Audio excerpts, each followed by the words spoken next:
Bom dia a todas as pessoas presentes.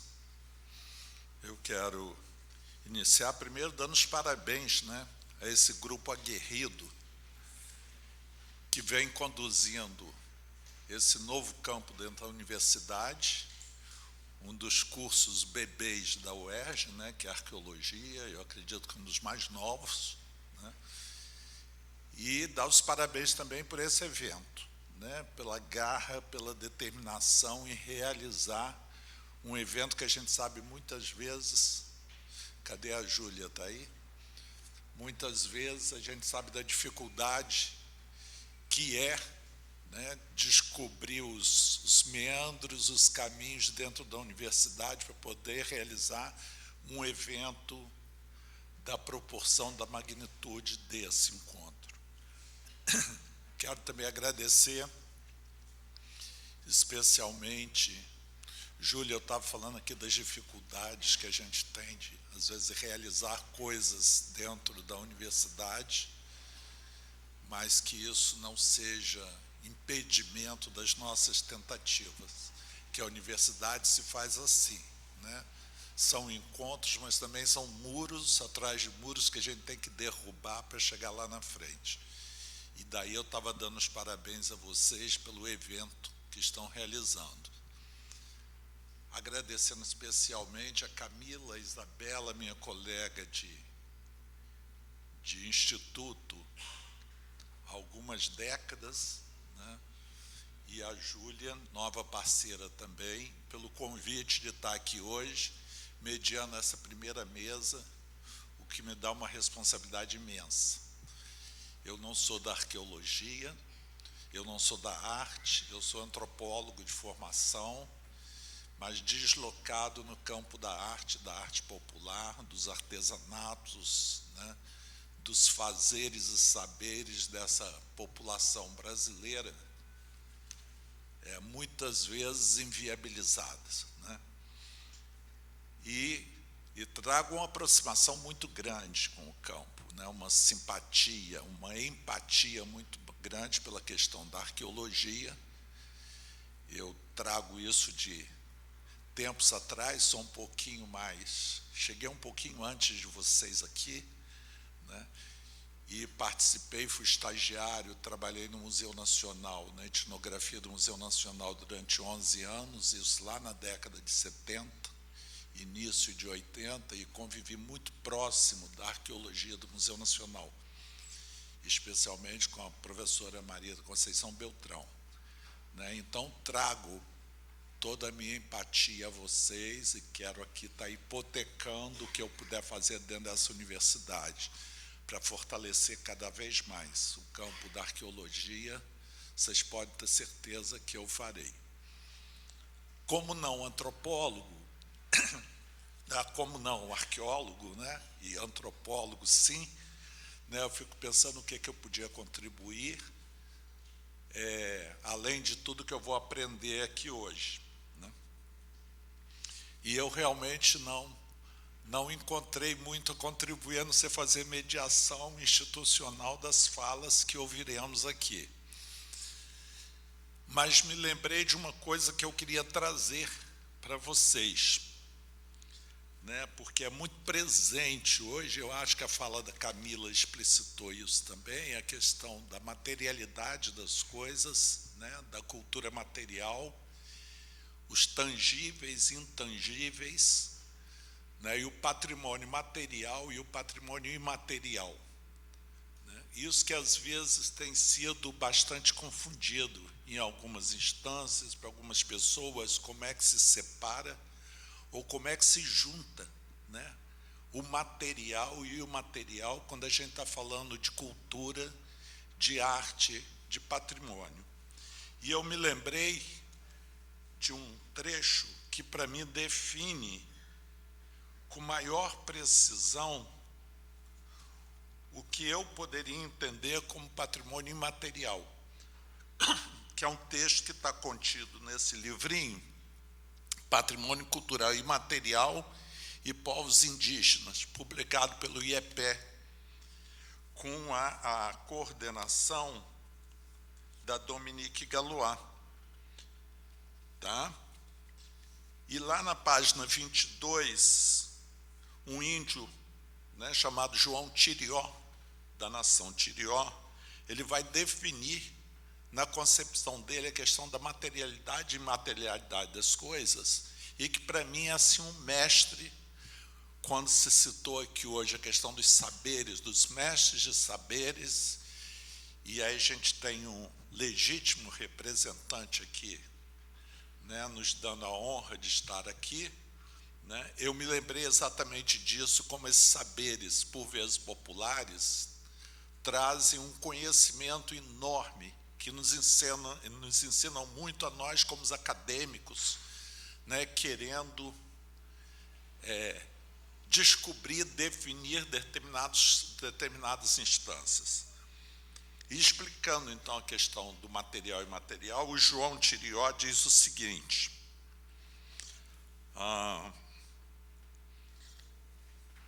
o patrimônio material é, em tu, uma fonte que se alimenta necessariamente de variados aportes. É o que o João, então, explica com outro exemplo: a apropriação das miçangas de vidro usadas por seu grupo e por muitos outros povos indígenas. E aí vem a fala do João, que diz: nossos objetos não podem sumir, têm que ser passados para os nossos filhos. Os objetos que a gente faz não vão existir se não tivermos o patrimônio imaterial. Porque tudo que a gente tem, devemos incorporar nos nossos conhecimentos. É isso que nós pensamos. Aí está a miçanga, que nós chamamos de samura. Está certo que é o branco que fabrica, mas a miçanga só é material lá na loja ainda. Quando ela chega na mão do índio, ela já vai se transformando. Ela vai se transformar em patrimônio material? Não. Em patrimônio imaterial também. Automaticamente vai se transformando. Pelo conhecimento dele, que é invisível. O nosso pensar, o nosso conhecer, todo gravado na nossa cabeça. As mulheres vão enfiando miçanga em metros e metros de linha, todo dia, não sei como. Então, na medida que a mulher vai trabalhando, enfiando a miçanga, ela já está transformando a miçanga em imaterial. Ela está enfiando o conhecimento dela dentro da miçanga.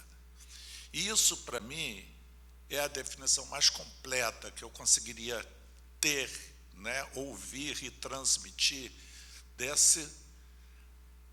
dessa suposta dualidade, oposição, que muitas vezes a gente insiste em definir entre o material e o imaterial.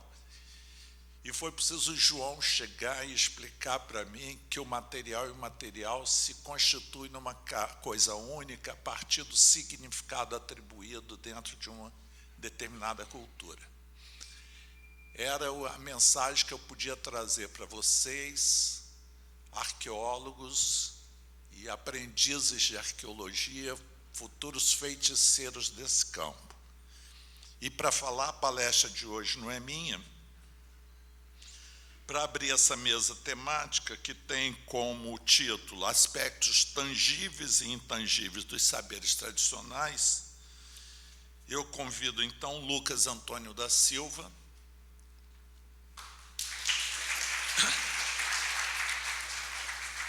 O Lucas é professor adjunto do Departamento de Antropologia do Museu Nacional, da UFRJ, e é também professor permanente do Programa de Pós-Graduação de Arqueologia do Museu Nacional.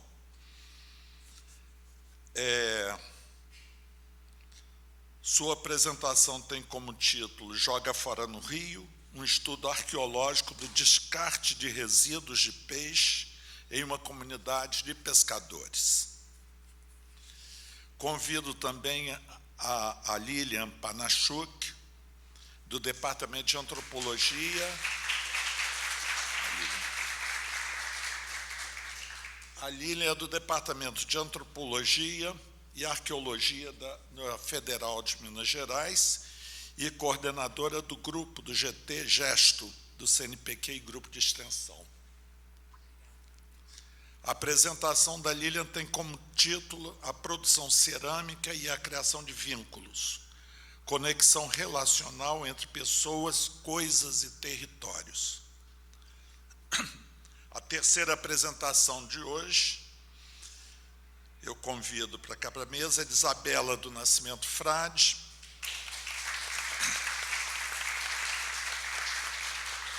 professora da Universidade Federal do Espírito Santo e do Programa de Pós-Graduação em Artes aqui da UERJ. A apresentação tem como título Togueidô. Falei certo, Isabel? Togueidô, Cerâmica em Travessia. E a quarta comunicação é do Matheus Miranda Mota,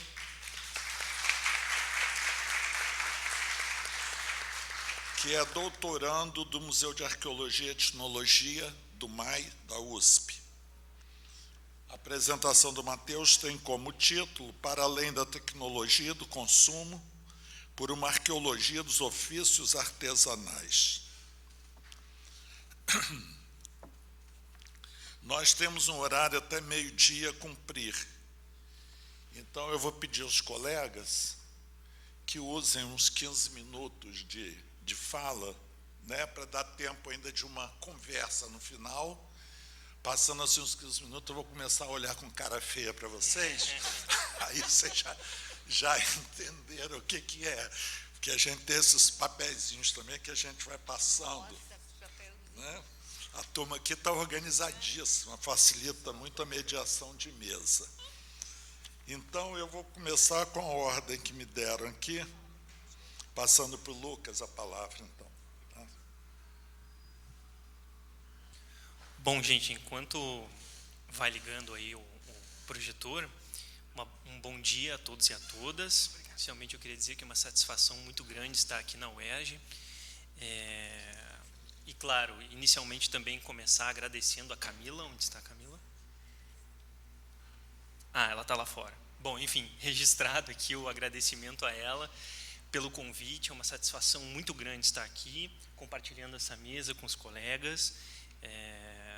E compartilhar também uma memória. Não sei se o professor Paulo Seda está aqui também, mas a fala dele foi muito oportuna na abertura do evento. Né, parabenizar aí a UERJ e o curso de Arqueologia pelos seus 10 anos. Isso me despertou uma memória também. Né? Eu lembro que em 2013 o professor Paulo Seda estava apresentando na SAB Nacional, em Aracaju, o que seria ou o que estava sendo o início do curso da UERJ. Né? Então, enfatizar aí a minha satisfação de estar aqui nessa data e nesse evento tão importante. Pois bem, eu peço licença a vocês, feito aí os agradecimentos, né? O agradecimento à Camila, para ler a minha apresentação de modo aí que eu respeite o tempo estabelecido, certo? Bom, essa proposta que apresentarei na realidade, o artigo publicado no volume da Revista de Arqueologia do MAI-USP, volume esse intitulado Arqueologia e os Estudos do Lixo, coordenado pelo professor Rafael Abreu Souza e pela professora Camila Agostini.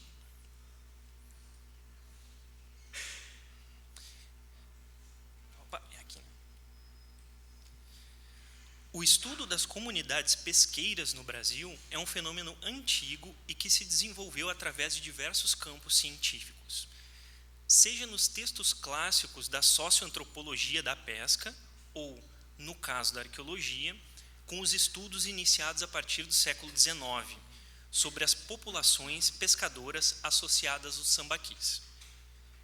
Em linhas gerais, o tema da pesca sempre foi relevante para essas duas áreas.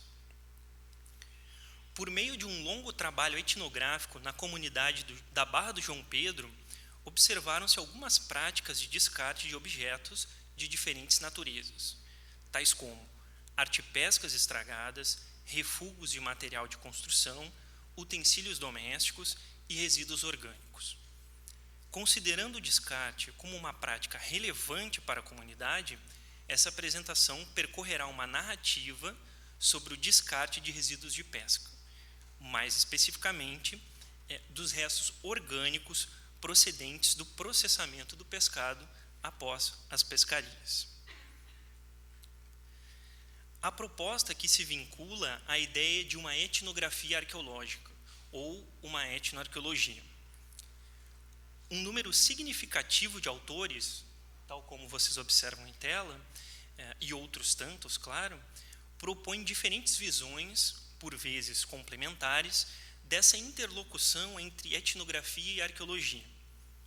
Para a presente proposta, interessa, de maneira resumida, é claro, a ideia colocada por Tiley em 2001, na qual o autor destaca que a etnografia na arqueologia contribui para compreender as qualidades sinestésicas, iniciando com S, e sinestésicas, iniciando com C, entre a materialidade e as pessoas. Pois bem, o contexto de pesquisa da comunidade da Barra do João Pedro. Localizada na planície costeira do estado do Rio Grande do Sul, no município de Maquiné, essa comunidade se encontra entre as escarpas da Serra Geral e o Oceano Atlântico, onde estão verdes campos, com vegetação rasteira, eventuais capões de mato e inúmeros corpos d'água salobra, que compõem a região. No início do século XX, essa mesma paisagem foi descrita pelo antropólogo e arqueólogo Edgar Roquette Pinto, como a região das lagoas do litoral do Rio Grande do Sul.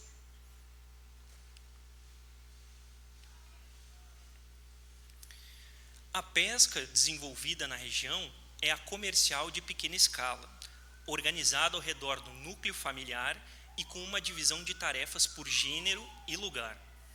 As pescadoras permanecem em terra, realizando as atividades nas casas ou nos galpões, enquanto os pescadores transitam entre a água e a terra, participando de toda a etapa produtiva, tal como vocês podem ver aí nas imagens, falando um pouco desse contexto.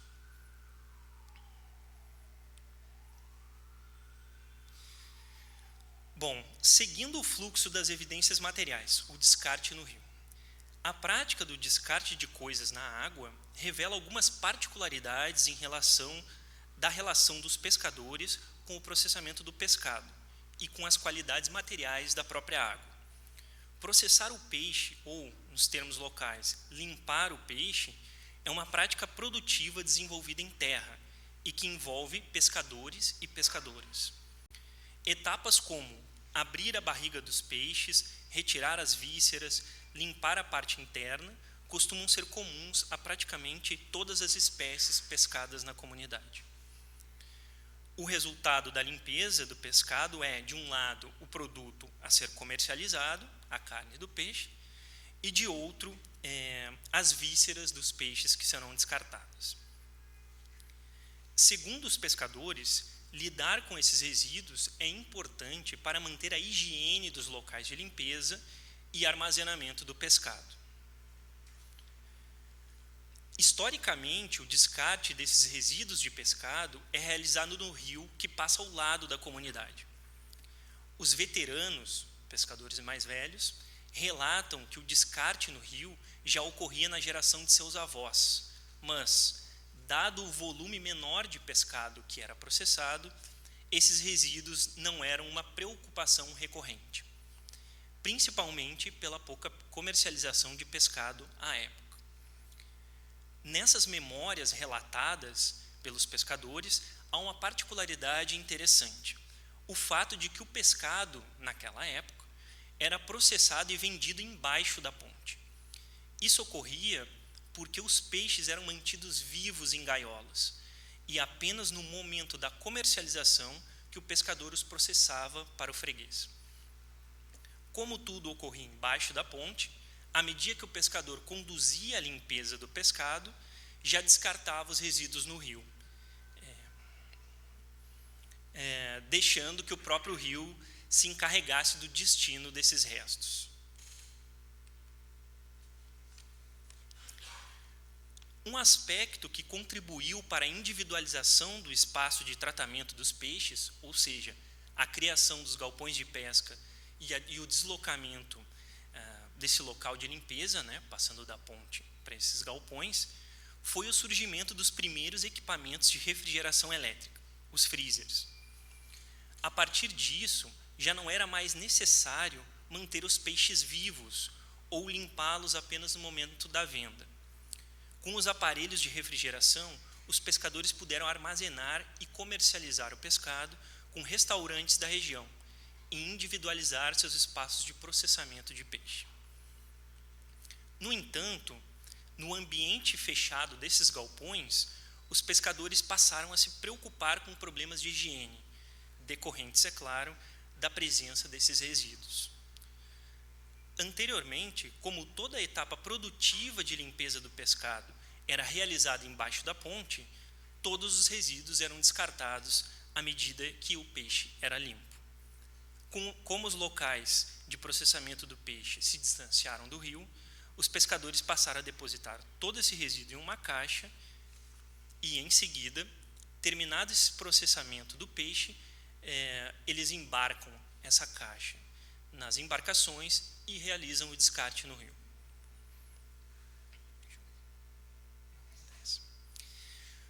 O descarte dos resíduos no rio também apresenta outra justificativa. Os pescadores explicam que a correnteza do rio auxilia no deslocamento dos resíduos para longe da comunidade. Para isso, é preciso que o descarte seja realizado de maneira apropriada para que a correnteza, de fato, afaste os resíduos.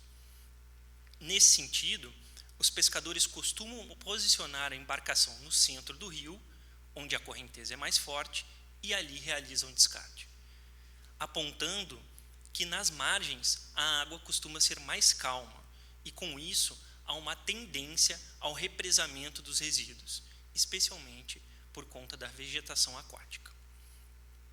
Por fim, os pescadores apontam que a estratégia de descarte de resíduos de pescado no rio contribui para a renovação do próprio rio. Segundo eles, todos os resíduos são consumidos pelas diversas espécies que habitam o curso do rio, tais como o biguá, as garças, a lontra e diversas espécies de peixes, como o jundiá, os bagres, os lambaris, entre outros tantos. Particularmente, as aves proporcionam um espetáculo à parte, tal como vocês podem ver na imagem ali do canto. Pois tão logo o pescador se desloca para a embarcação com as caixas de resíduos, as garças, socós e biguás já começam a se aproximar do canal e das margens do rio. Alguns minutos após o descarte, surge a lontra, que mergulha e coleta os resíduos que ficam submersos e, em seguida, ressurge comendo algum resto de peixe descartado pelo pescador.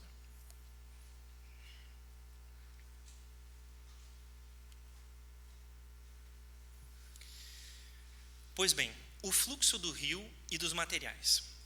A narrativa sobre a prática do descarte de resíduos evidencia que os pescadores têm um conjunto de relações com o rio e com a fauna local. O conhecimento dessas relações se constitui através da experiência prática, proporcionada pelo trabalho diário com os pesqueiros, com os materiais de pesca, animais e demais lugares que compõem o território dos pescadores.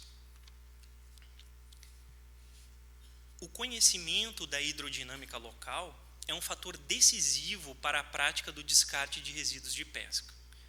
É na experiência física com a água que os pescadores orientam as suas práticas, sobretudo o descarte.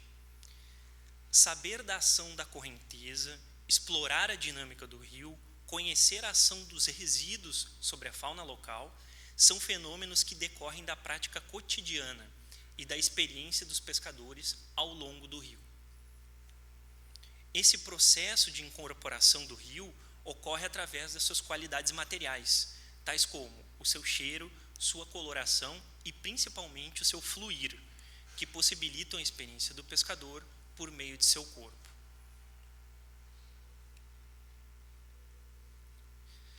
O descer e o fluir configuram aquilo que Edward denominou como flowscape, tal como está em tela para vocês. É um lugar que flui e se movimenta de maneira constante.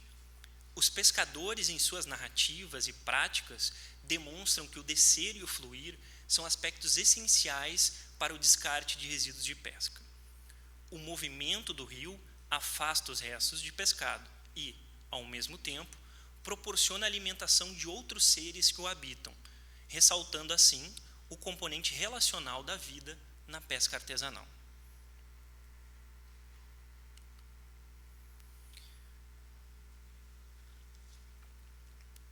Bom, para finalizar então a apresentação, eu vou trazer aqui brevemente algumas considerações sobre tudo isso.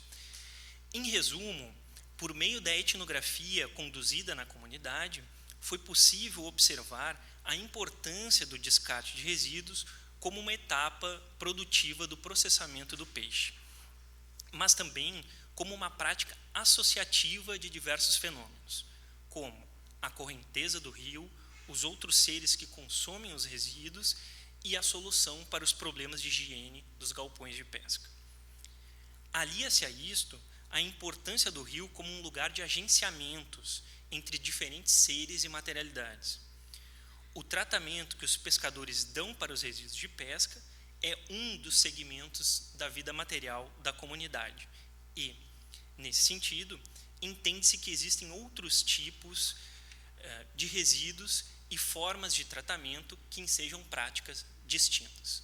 Portanto, nesse sentido, e para concluir, ainda há um universo significativo de possibilidades em aberto de estudo nessa comunidade.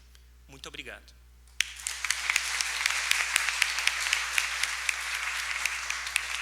Obrigado, Lucas. Eu não precisei nem fazer cara feia. Vamos passar agora, então, para a Lilian, né? Que falará sobre a produção cerâmica e a criação de vínculos, conexão relacional entre pessoas, coisas e territórios. Fica mais perto de você agora. Muito bem-vinda, Lilian. Muito obrigada. Olá. Eu começo agradecendo o convite, né, e todo esse caminhar aí no grupo. Eu acho que eu sou dessas que estão mais longe, mas quero me aproximar cada vez mais. E agradeço estar aqui, revendo colegas e conhecendo gente nova. Bom, eu separei um tanto de fotos, eu sou dessas arqueólogas que gostam de imagem, mas eu vou falar em 15 minutos, eu prometo. Então, meu objetivo aqui hoje é falar sobre o quê? Sobre o vínculo e, ouso dizer, sobre o amor. Não é um amor pensado aí como Bell Hooks, que não é de fala, mas é de fato, é o fazer. E acho que o fazer traz para a gente outros lugares para estar. Então, como eu falo de vínculo, quero me vincular também, né? Ai, meu Deus, vou apanhar um pouco. Vai. Ah, bom. Bom, então vou me vincular também ao grupo né, que eu conduzo, vamos dizer assim, mas ele foi fruto justamente de uma demanda daquelas pessoas que estavam querendo participar dessa arqueologia experimental. Fazer coisas faz a gente pensar fora dessa caixa, fora dos textos. Eu acho que foi isso que fez esse grupo, que tem uma duração agora de 8 anos. Quando me propuseram isso, não imaginei que ele duraria 2 meses, né? Mas a gente tem conseguido, justamente a cada evento, que normalmente são aos sábados, reunir entre 20 e 50 estudantes, né, e colegas. Para quê? Para fazer uma queima, para fazer uma oficina. E muitas dessas, todas essas ações demoram muitas horas, né? Algumas queimas chegaram a demorar 10 horas. Então, esse é o tempo que você tem também para se conectar, não só com as coisas, mas com as pessoas que estão lá. E aprender olhando para as coisas, porque às vezes a gente quer descobrir marcas que estão na nossa cabeça, mas não aquela ali que a gente vê, né? Porque a gente tem ideias que às vezes nos acompanham e correntes que a gente arrasta. Então, o nome do grupo, Gesto, é esse, Grupo de Estudo do Simbólico e Técnico da Olaria. Mas vejam só, não estamos fazendo só cerâmica, mas não. Temos feito muitas coisas, porque a cerâmica é exigente. Então, a gente tem trabalhado com material lítico, com couro, que eu ganhei do meu colega ali do lado. E tudo isso faz a gente pensar nessa cadeia operatória que se conecta. Ela não é uma coisa só, ela não está no seu quadrado, né?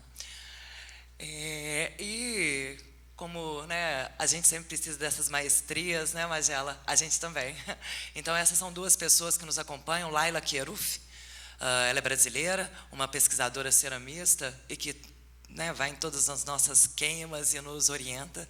E a outra, Adriana Martinez, é argentina, embora esteja longe, está sempre perto também, né? Hoje a gente tem recursos para trazê-la para perto, mesmo à distância.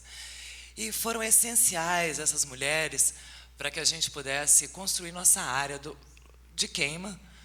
Como diz a Laila sabiamente, é um ateliê a céu aberto, né? Então, a gente tem todas essas estruturas feitas lá desde 2017, mas essas são estruturas, como que eu vou dizer, que são construídas e reconstruídas a todo tempo, né? Me lembro de Célia Chacriabá, agora nossa deputada, que fala isso, né? É preciso que as coisas acabem para que outras gerações possam aprender. Então, quando não acaba, a gente desconecta ela e reconecta para outras salas poderem participar. Ali, eu não sei se você se vê, Matheus. Essa foi uma construção do forno de cupinzeiro, comentava agora cedo com a Magela. Então, a gente fez tudo isso à mão, né? Eu acho que isso faz com que a gente se conecte nesses territórios, a gente pense em outras etapas necessárias dessa cadeia operatória, que muitas vezes a gente fala bastante dela, mas imagina ela como um processo linear, que não, ela não é, né? Ela é um processo de idas e vindas.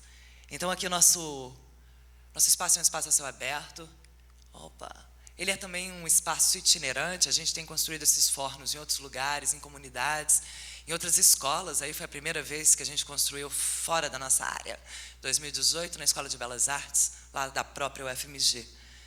E como vocês podem ver ali, a minha menina era pequenininha, tinha 3 meses, o pessoal estava todo mundo me espantando. Vai embora, Lili, aqui tem muita fumaça, tem muita... Mas eu acho que faz parte, né, dessa construção desse espaço, ter também gerações diferentes, para que a gente possa caminhar nesse sentido. E a gente tem, desde 2020, logo depois da pandemia, 2021, que a gente começou a se arriscar aí pelo mundo de novo, a gente começou a trabalhar fora do nosso território de Belo Horizonte, indo ali para perto, Ouro Preto, Lagoa Santa, e trabalhando agora com comunidades indígenas que estão em retomada também pela sua cerâmica, né?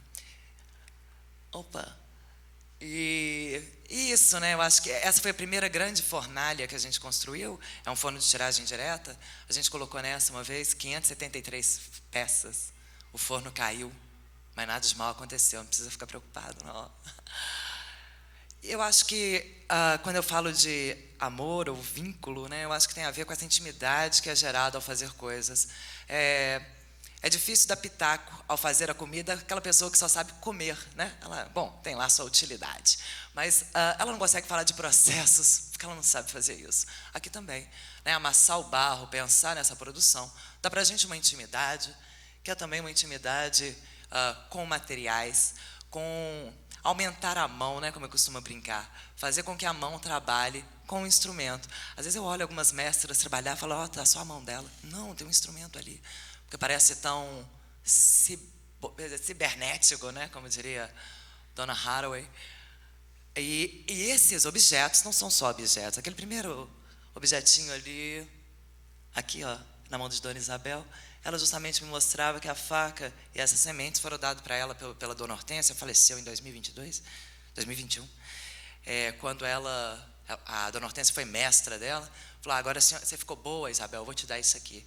E ela carregou isso aí durante, sei lá, décadas, porque foi Dona Hortência que deu para ela, né? Então, não é só um objeto, é algo que fala de alguém e que traz um certo poder, né? Quando eu ganhei minha primeira ferramenta, eu falei, não, agora eu estou um pouco poderosa, alguém achou que eu tenho uma qualidade que merecesse ter aquele material. Uma outra coisa que eu queria falar, até pelo título da nossa mesa, é o tanto que a cerâmica é capaz de guardar o perecível, né? Em formas de marcas, resíduos, e os instrumentos todos que a gente precisa para fazer cerâmica, né? Isso é lá em Juruti, são fotos de períodos diferentes. E esse vínculo, né, para eu fazer esse potão, eu passei por muitos potinhos, né? Tem um processo aí. Esse pote foi construído para a nossa exposição. Os corpos, né? A gente tem tentado usar os corpos também para pensar essa produção, não só cabeças, como barrigas, né? A menina não cabe mais no pote, não, né? Mas ela já coube lá dentro. Então, essa é a minha barriga. E a gente quis usar esse volume para pensar também em outros corpos. Opa! E essa coreografia das mãos, que tanto me atrai, né? Então, a Adriana Martinez com... Já me deu um branco, esqueci o nome dela. Matilde. A Matilde estava aprendendo essa técnica do acordelado, ela é uma ceramista de torno, e você vê as mãos das duas bailando ali para a finalização da peça. E essas são as peças da Helena, minha menina, nessa época com 2 anos. Nesse material a gente depois fez um trabalho sobre essa produção, essa experimentação infantil com material arqueológico que a gente tem no Rio Grande do Sul, por exemplo. A infância passa muito desapercebida na arqueologia, né? E as pessoas estavam lá e eram protagonistas dos seus fazeres. Bom, quero também falar dessa materialização das relações. Isso não é uma estante, isso é uma rede, né? Essa é uma estante que tem lá em casa, hoje eu divido ela com a minha menina também, aqui embaixo, mas eu gostaria que vocês percebessem o tanto que essa estante conta das relações que eu fui fazendo ao longo do tempo. Então, tem materiais aí de 2016, de gente que já morreu, né? Dona Hortência me mandou material em 2016. Um cariapé, o melhor que tem em Juruti, Lili, me mandou para eu conseguir fazer as peças. Segundo ela, estava muito a pé fazendo cerâmica sozinha em Belo Horizonte. Mas não estava sozinha, não. Então, tem essa argila aí da Sônia. A Sônia me mandou. Foi uma coisa bem laboriosa mesmo, porque pandemia, né? Então, foi todo um esquema para um esquema de cuidado para essa argila chegar até mim. Belém, Buenos Aires, enfim. Isso mostra as relações que a cerâmica me propiciou. Pigmentos diversos, sementes, coisas de lugares diferentes desse país e fora dele, porque marcam justamente, né, essa... E eles não são só materiais, né? São receitas que eu recebo, às vezes a pessoa manda um material e a tinta processada para eu saber o ponto que eu tenho que fazer, para eu acertar. Né? Então, isso mostra os vínculos que a cerâmica tem me causado.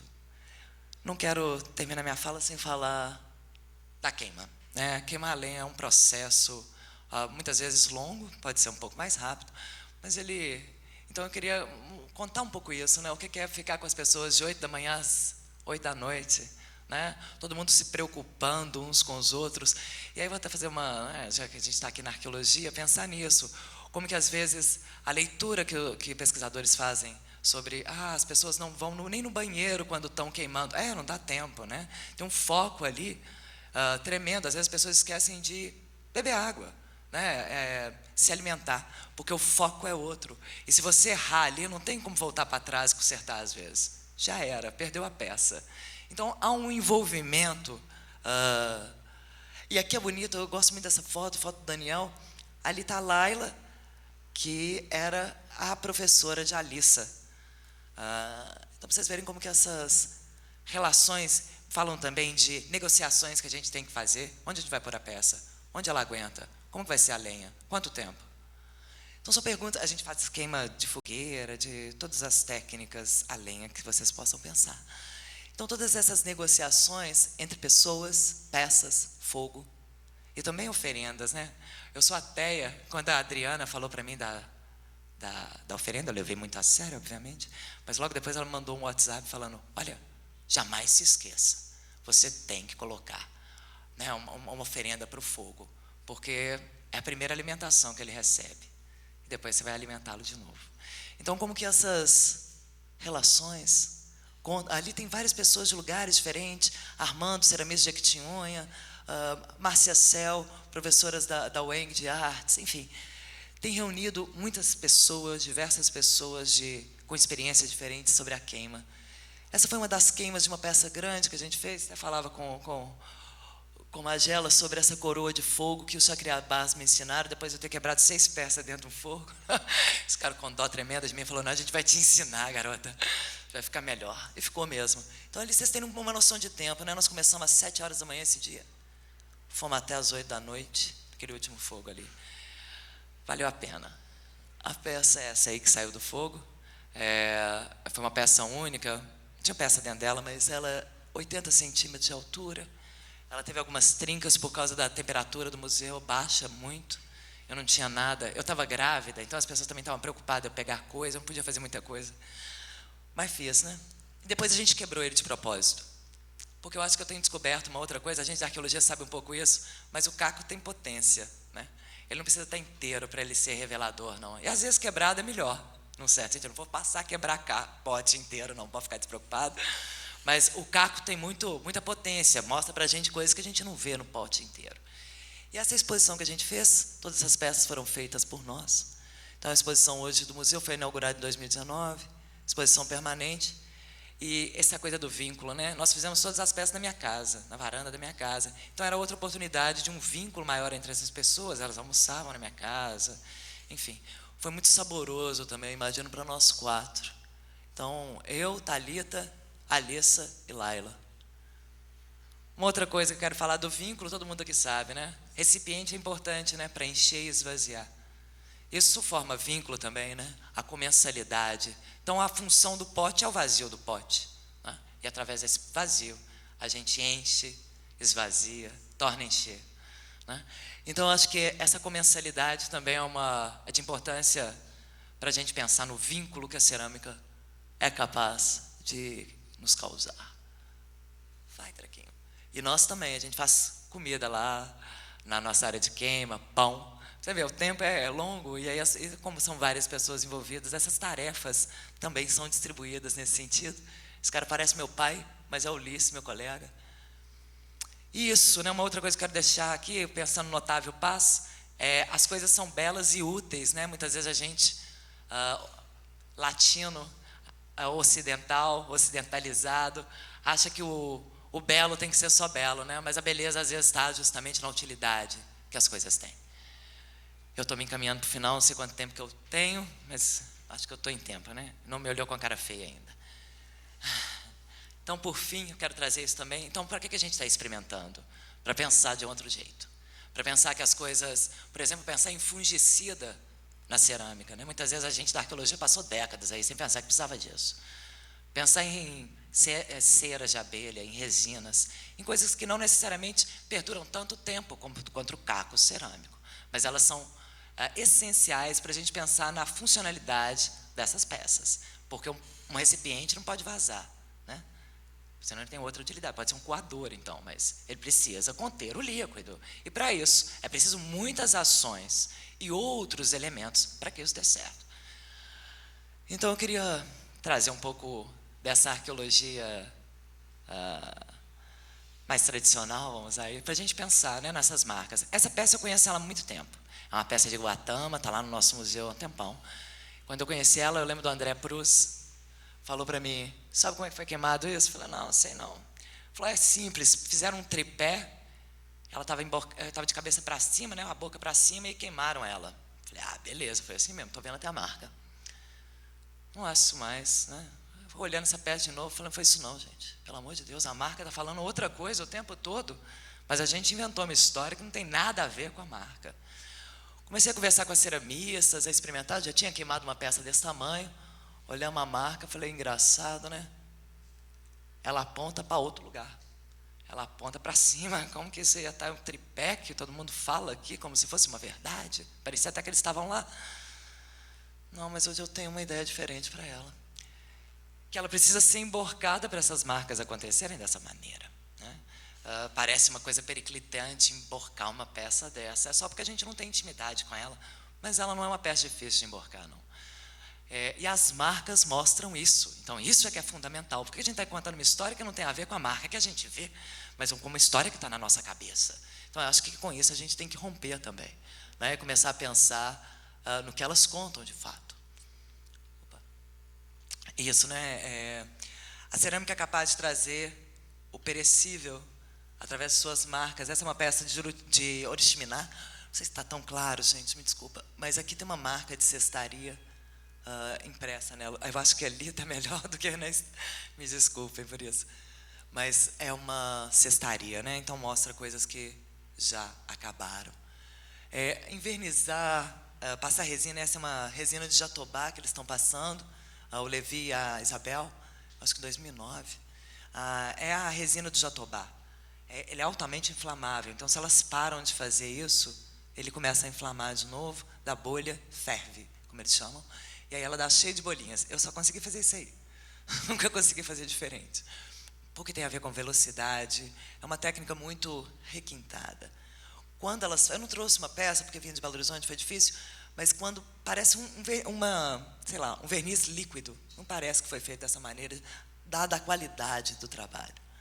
Esse é um jovem querido de Cunha, passando cera de abelha. É mais fácil de passar, queima um pouquinho a mão, não pode soltar a peça. Essa foi a primeira informação que eu falei: se você queimar, não solta a peça. Eu falei: jamais pensei em largar a peça aqui.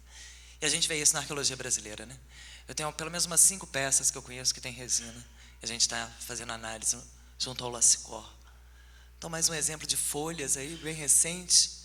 O Alex já encontrou 3 folhas dessa, depois que a gente achou juntos a primeira. Então, uma folha puxando a outra. Essa coisa, né? Tem uma frase ali da Célia Chacriabá. Essa peça foi para mim muito significativa. A gente fez ela no período chuvoso, porque eu estava grávida, precisava terminar o produto.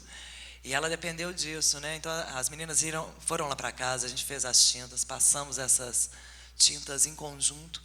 Então, esse vínculo no próprio objeto, né?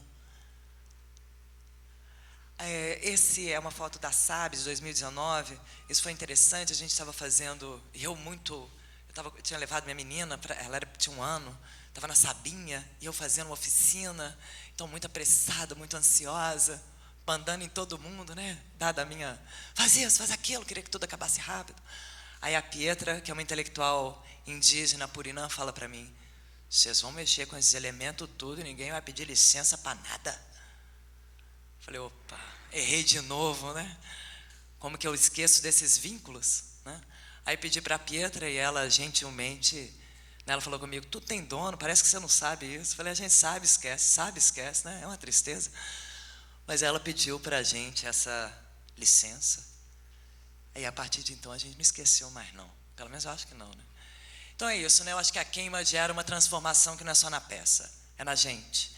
E nesse cuidado uns com os outros, né? Toma água, passa protetor solar, sai do sol um pouquinho, vai descansar. São relações que geram vínculos entre aquelas pessoas por um objetivo maior. E criam vínculos nesse território.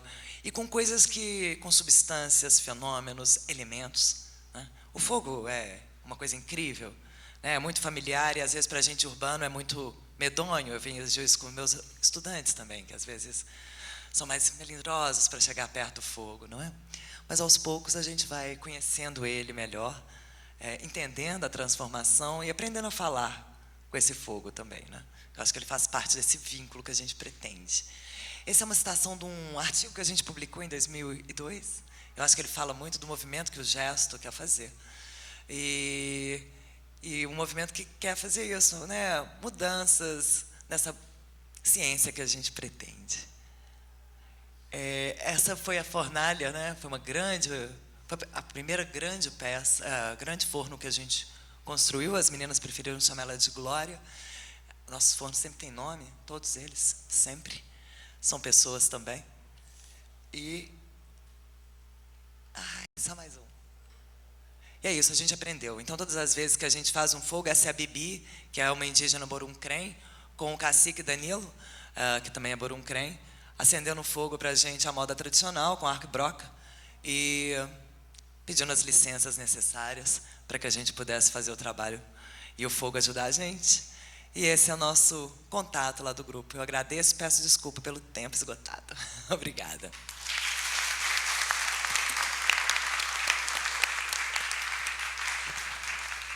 Obrigado, Lilian. E agora eu passo a palavra para a Isabela, que... Eu acho que ele é grande. Que quebra o nosso monocromatismo dessa mesa, né? Ainda bem que alguém veio com a cor afogueada. Combinando com a cor do evento, Então, gente, bom dia. Feliz por estar por aqui. Beijos a todos. Então, eu vou falar para vocês de uma pesquisa recente, né? Togeido, segundo eu estou aprendendo, né? É um termo japonês. Tudo que é do é caminho. Togei é cerâmica. Então, Togeido é caminho da cerâmica. E como é que eu cheguei a esse exercício, né, de investigação sobre a cerâmica japonesa? Eu faço parte, né, da equipe de professores do Departamento de Artes Visuais da UFES, Universidade Federal do Espírito Santo, e estou na cadeira Cerâmica e Escultura. E primeiro exercício, né, de pesquisa feito lá no departamento, minha entrada é recente na Universidade Federal do Espírito Santo, eu antes dava aula aqui, por isso que é uma relação com a Camila, com o Paulo Seda e com o querido Ricardo Lima. E eu comecei através de um exercício que a gente fazia em grupo, que era pensar sobre as paulistinhas. E a pergunta que eu me fazia, será que existem as capixabinhas? Será que ou as paulistinhas passaram por aqui? Então, eu desenvolvi um projeto envolvendo o nosso grupo de estudos, chamado Percurso da Cerâmica Capixaba. Mas nesse ínterim, no meio da pandemia, foi muito difícil o contato com as instituições e com as pessoas, estava tudo muito fechado. E eu acabei tentando buscar um outro caminho, e foi a descoberta de um grupo de Nikkeis, que são descendentes, né, de japoneses imigrantes lá no Espírito Santo, e que eles tinham uma associação, e que eles tinham vários festivais, vários encontros para praticar artes locais dos seus antepassados. Então, tem origami, tem um festival de alimentação de comida japonesa, que é um sucesso, eles fazem lutas marciais, tem o estudo da língua, e não tem a cerâmica. Então, eu achei que seria uma coisa curiosa, ao invés de buscar aquilo que tem, o caminho do que não tem, e tentar fazer uma nova frente ali. Então, foi assim que começou, eu fiz contato com eles acharam super interessante. Então, nós temos um grupo. Podia passar, por favor? Ali são dois. Ah, sou eu que passo? Como é que funciona isso, gente? Para cá. Ah, sim. Então, ali estão as duas pessoas que trabalham comigo, vocês devem ter visto. Então, a gente tem ali, a gente criou um símbolo, o Togeidô. A gente também acabou de abrir uma pagininha no Instagram, está bem recente. Ainda não estamos muito alimentando ela, porque a gente está começando, mas aqui, enfim, explica um pouco, né?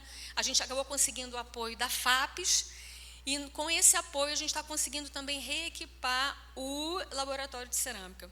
Eu também faço queimas, né, ao ar livre, também trabalho com forno de buraco, faço experiências, mas eu também gosto muito de ter equipamento, gosto de ter controle. E o forno elétrico, né, a cerâmica você pode queimar desde o forno a gás, no forno a lenha, mas você também tem o forno elétrico, ele é muito seguro e é muito interessante para a gente que trabalha, né, com grupos muito grandes, turmas muito grandes e tal. A gente tem uma segurança no resultado dessa produção. Então, a partir desse momento que a gente começou a trabalhar, fomos pensar o que seria essa associação, né, como é que elas funcionavam, e eu acabei tendo contato com um aluno do Departamento de Artes que tinha vínculo, o seu bisavô tinha sido imigrante, participou da primeira imigração japonesa no Espírito Santo. Se eu não me engano, foi em 1912. E, a partir dali, a gente começou a pensar em situações, inclusive foi ele que elencou esses elementos aí que ele achou interessante, né? O Iago, ele selecionou para o que ele gostaria de falar sobre essa comunidade, né? E aqui fizemos um grupo. Esse grupo é um grupo com senhoras e senhores, em sua maioria, mas tem também jovens dentro de uma família, né? Vocês vão ver aí que tem. E aí nós começamos a praticar um exercício de produção de peças para o festival de culinária. A ideia era fazer um vínculo entre o alimento, né, e esse continente, a Lilian falou muito bem disso, para poder criar, a partir daí, depois trazê-los para uma história da cerâmica japonesa e coisas assim. E por que a gente pensou nesse exercício? Porque eles não conheciam, mas eles têm esse grupo de senhoras, especialmente o grupo de senhoras, tem um trabalho com esse festival do alimento. Então, seria uma maneira, digamos assim, de envolver e de também aprender com eles, né? A ideia também é uma troca, não é só a gente ficar, né, ensinando algo, mas a gente fazer uma troca, reconhecer esse espaço, né, dentro do âmbito ali do município de Vitória. Esse grupo da cidade, né, metropolitana. E aqui algumas peças que eles já fizeram, ainda está em argila, a gente ainda não queimou. São pequenos rachis, a gente tem uns 5 a 6 encontros, né? São peças para a gente colocar os rachis, hashioki, que eles chamam. E eu peguei uns pequenos conjuntos aí que a gente foi elaborando com eles. Eles foram criando a partir de algumas peças que eles também tinham em casa. Então, só um pouquinho para vocês verem um pouco esse exercício, né? Porque essa coisa do objeto, né, dentro da cultura japonesa, ele tem uma perspectiva muito diferente do que nossa ocidental. A beleza, a sensibilidade para a beleza está muito vinculada à ação e à convivência com os objetos. Diferente de nós que gostamos de selecionar e separar, a gente bota numa estante, ou bota na parede, ou bota no museu, onde a gente vai fazer uma espécie até de reverência, um culto a um objeto. Lá é o uso que faz com que esse objeto tenha essa característica, né, de valor e de apreciação. Então, a ideia foi discutir esses elementos com eles e tentar ver de que maneira eles, por serem descendentes, eles tinham esses princípios estéticos, práticos, né, e filosóficos dentro do arcabouço geral da cultura familiar que eles ainda mantinham. Muitos viajam ao Japão, vários, especialmente os jovens desse grupo, já tinham estado no Japão, e eles trazem também alguns objetos para a gente ver e conversar sobre.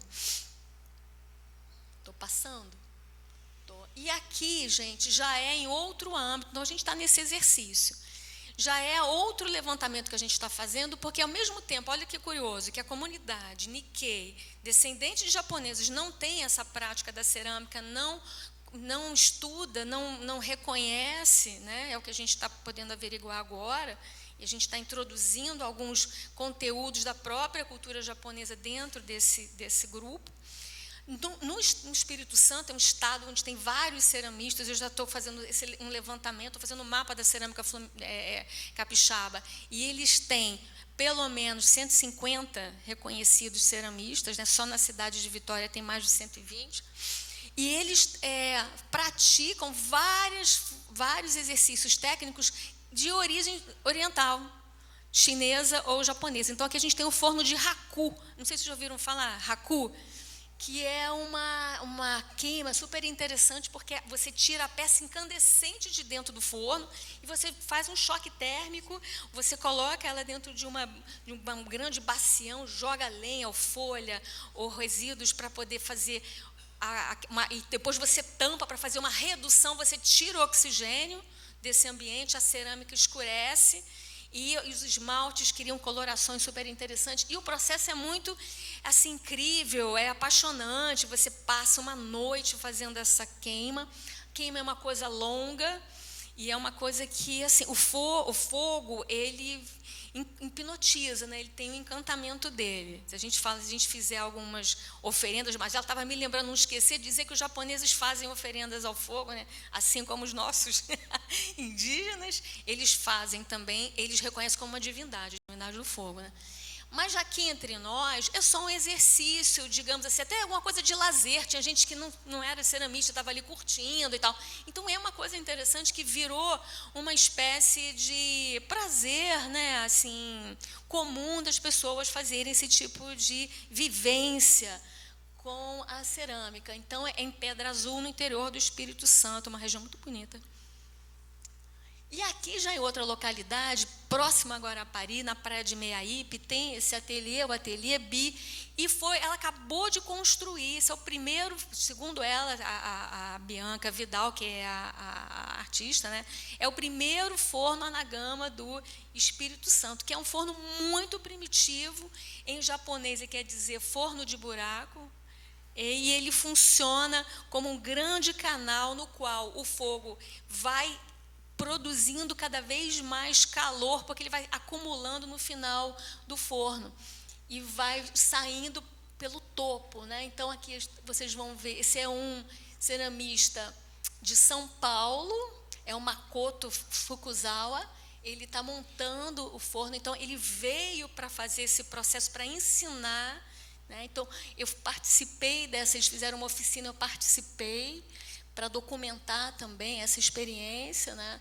E é interessante isso, como o Espírito Santo, os seus ceramistas, né?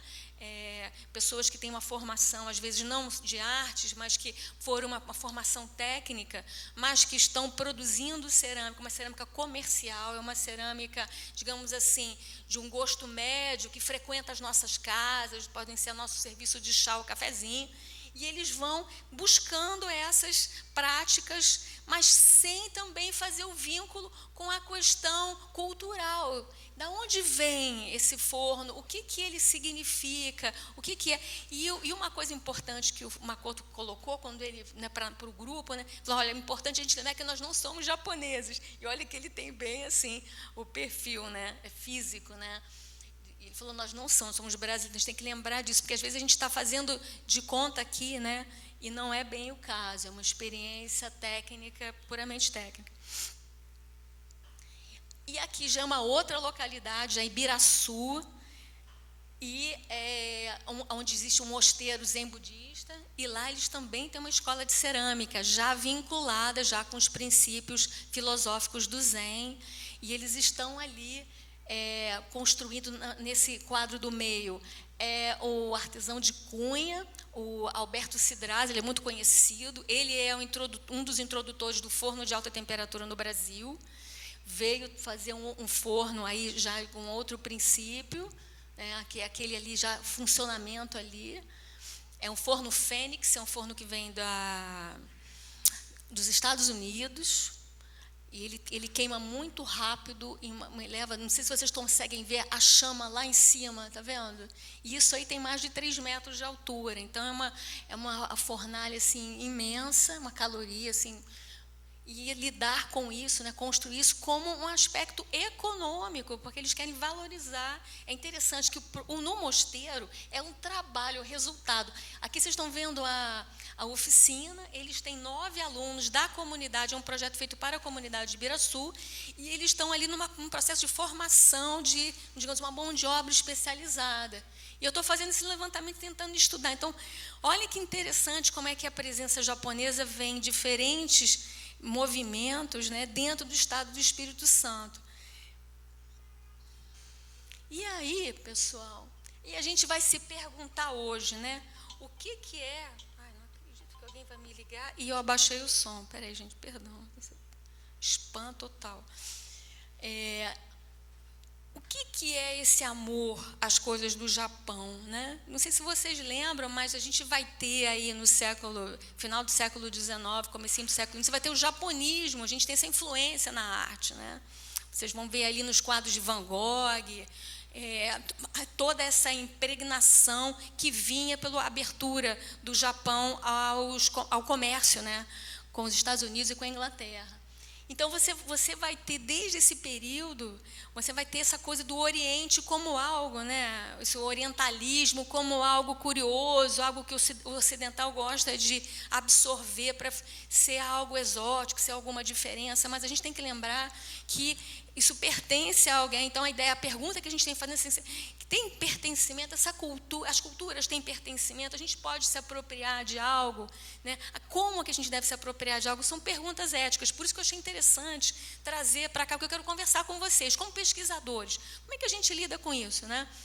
Então, perguntando, por exemplo, a questão ali, a gente viu das culturas indígenas, esses saberes, né? Ao mesmo tempo que a gente vê o boom da cerâmica, as pessoas querendo praticar, tá um amor, né, Magela? A cerâmica, assim, chega a ser até preocupante, às vezes, né? Porque esse exagero pode nos levar a certos enganos, né? Como o Makoto anunciava, cuidado, nós não somos japoneses, nós também não somos indígenas, e esses saberes pertencem a alguém. Como a gente vai lidar com isso, né?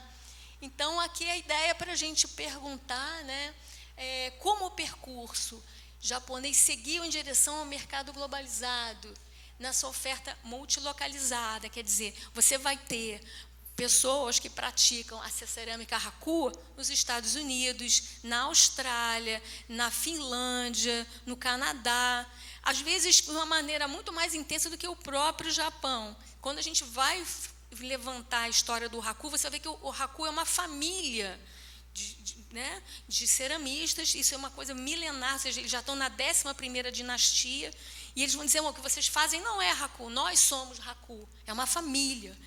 E a gente vai fazendo e desconhecendo isso vai virando um mercado, é uma coisa assim, curiosa como isso vai se desdobrando dentro de uma economia, né, de uma indústria cultural, a gente poderia dizer. Né?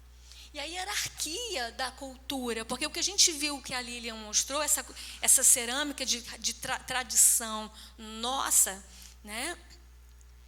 Ela, muitas vezes, ela é colocada como uma cerâmica de baixa qualidade, ela é colocada como uma cerâmica inferior, isso é coisa primitiva, né? Aquele primitivo de rebaixamento, né? Porque o primeiro nem sempre precisa ser o pior. A gente aprende com os indígenas que o conhecimento deles é soberbo sobre a cerâmica, mas o que a gente vê na prática da vida social é essa hierarquia e que está colocando a cerâmica de alta temperatura, que vem desses povos orientais, como algo de excelência que todos devem ensinar, praticar e adorar. Então, fica como uma pergunta para a gente conversar dentro dessa hierarquia, né? Outra coisa é essa performance do ceramista, acaba virando um show, né? E a gente perde o sentido de uma entrega, de uma relação atávica que o trabalho de arte pede.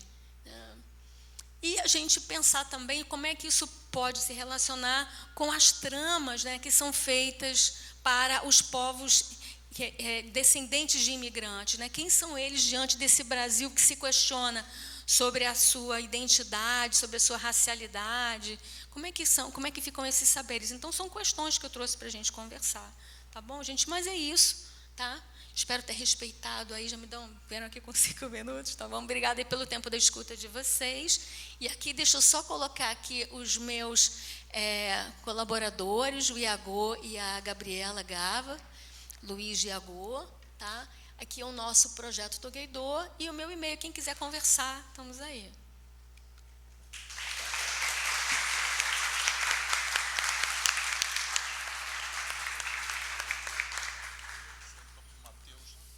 Você quer o microfone para todo mundo ouvir? Primeiro, né, eu vou começar aí agradecendo todo mundo, agradecendo Camila pelo convite, aos colegas que apresentaram, agradecer aos professores que fazem parte da pesquisa que vai ser apresentada aqui também. O trabalho é feito em colaboração com o Benjamin Alberti, na Universidade de Framingham, com o Andrew Jones, na Universidade de Estocolmo, com a professora Marília, que me orienta lá no MAI, com Lili e com várias outras pessoas. E um agradecimento meio no improviso, porque eu não sabia que ia estar aqui, um agradecimento ao Marcos, que é a pessoa que me deu o meu primeiro serviço em arqueologia quando eu entrei na graduação. A primeira vez que eu fiz algo com uma peça arqueológica foi junto do Marcos. Então, é um momento interessante estar aqui. E uma pequena anedota, há exatamente um ano atrás, esse evento começou, inclusive, no mesmo horário, eu estava sendo demitido do meu emprego por causa da falta de bolsa na pós-graduação, né? E com o e-mail pronto para me desligar do programa de doutorado, né? Então, exatamente um ano depois, eu estou aqui sentado numa mesa apresentando parte dos resultados desse negócio. Eu decidi, meio que no supetão, assim, pouco no atrevimento, trazer uma reflexão um pouquinho mais teórica e um pouquinho mais crítica, talvez, do campo que a gente está compartilhando aqui. Eu espero que ninguém tome isso pessoal, assim, eu não estou dizendo que nenhuma das coisas dos comentários que eu vou fazer aqui tiram a legitimidade dos trabalhos que são feitos dentro dessas perspectivas. É só uma tentativa, realmente, de apresentar coisas que eu entendo enquanto alguns limites, talvez, para a gente discutir e tentar construir a partir deles, né? Como diz o Rafael Abreu Souza, que é parte do grupo, eu sou aí o arqueólogo contemporâneo que trabalha com contemporâneo, né? Então, eu tenho pesquisado a produção de guitarras, especialmente na cidade de São Paulo. Então, aproveito para agradecer os 2 luthiers que colaboram comigo, o Lucas Karasik e o Gabriel Orozco.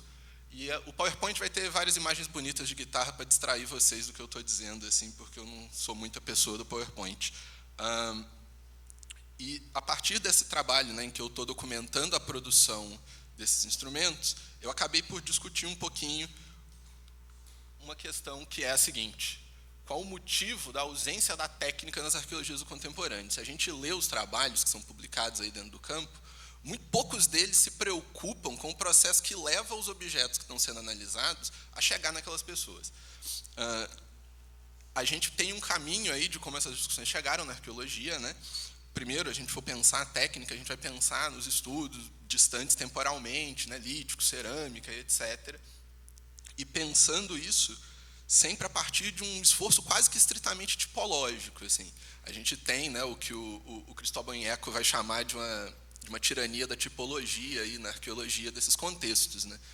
E isso é um problema, porque, no fim das contas, a gente reduz esse processo técnico a uma cadeia de etapas, quase que uma linha de produção fordista, que a gente apelidou de cadeia operatória, e a gente reduz a experiência de quem produz e quem convive com essas coisas a um ordenamento muito previsível que leva de uma imposição de uma imagem mental a um objeto pronto, né, como o Ingold bem critica aí em vários momentos da produção dele, né? A gente tem esse esforço ilemórfico, né, no qual a produção está ali definida em etapa e ela tem um momento muito definido de encerramento, que é o objeto que corresponde, né, à imagem que aquela pessoa tinha na cabeça dele, né? Então, esses materiais são passivos, os objetos são passivos, a técnica é uma maneira de materializar uma ideia e só.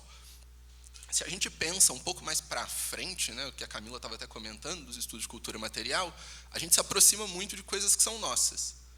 E, na medida que a gente se aproxima das coisas que são nossas, a gente perde a relação com como elas são feitas, muitas vezes, né? A gente tem um momento bem grande nos estudos de cultura material em que a discussão era consumo, era modernidade, né? A gente pode pensar no Miller, né, em que as coisas apareciam prontas, literalmente. Elas ganham seu valor na medida em que elas são objetos de significado, né, elas detêm algum sentido, mas na medida também que elas podem ser consumidas. Se aquilo não está dentro de uma relação que é capitalista, de alguém comprando alguma outra coisa, aquilo não era estudado, né?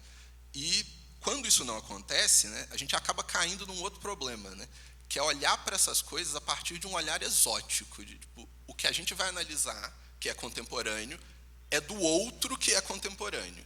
Então, é do povo indígena, é de alguma comunidade quilombola, é o que a gente chama de tradicional, muitas vezes, né? E acaba sendo um esforço de um trabalho que, por mais que ele valorize isso, e é extremamente legítimo, por vezes ele distancia a participação dessas pessoas do mundo em que a gente vive. Eles parecem que vivem nesse outro lugar, que não é necessariamente moderno, mas ele é estranho o suficiente para ser digno de um esforço antropológico de análise, que também é uma coisa um pouco perversa e bem complicada, assim, e que esse esforço técnico acaba ganhando aquele olhar de preservação, né? Mas por que o modo de fazer de coisas que são vistas absolutamente como contemporâneas não pode ser preservado, né? Especialmente pensando essas guitarras, que são um dos poucos instrumentos que a gente tem até hoje, que foram pensados para serem produzidos em massa. Tipo, a trajetória que a gente estava conversando, né, mas eles são pensados para ser feitos em massa. Eles foram inventados, a tipologia e as técnicas empregadas foram feitas para linhas de montagem desde o princípio. E o que acontece com o tempo é que esse esforço se torna artesanal. E existe um movimento de valorização do artesanal enquanto um espaço de criatividade, enquanto um espaço de exclusividade, enquanto um espaço de beleza artística, assim. Todas essas guitarras que vocês estão vendo aí custam para lá dos seus 10 mil reais, assim. Então, são amplamente inacessíveis para a maior parte das pessoas também aqui na realidade brasileira que estão querendo tocar. Mas elas viram esses objetos de desejo e etc. e tal, mas elas acontecem e surgem nesse processo de uma reaproximação, no nosso contexto moderno e ocidental, desses processos técnicos, né? O que é uma coisa interessante.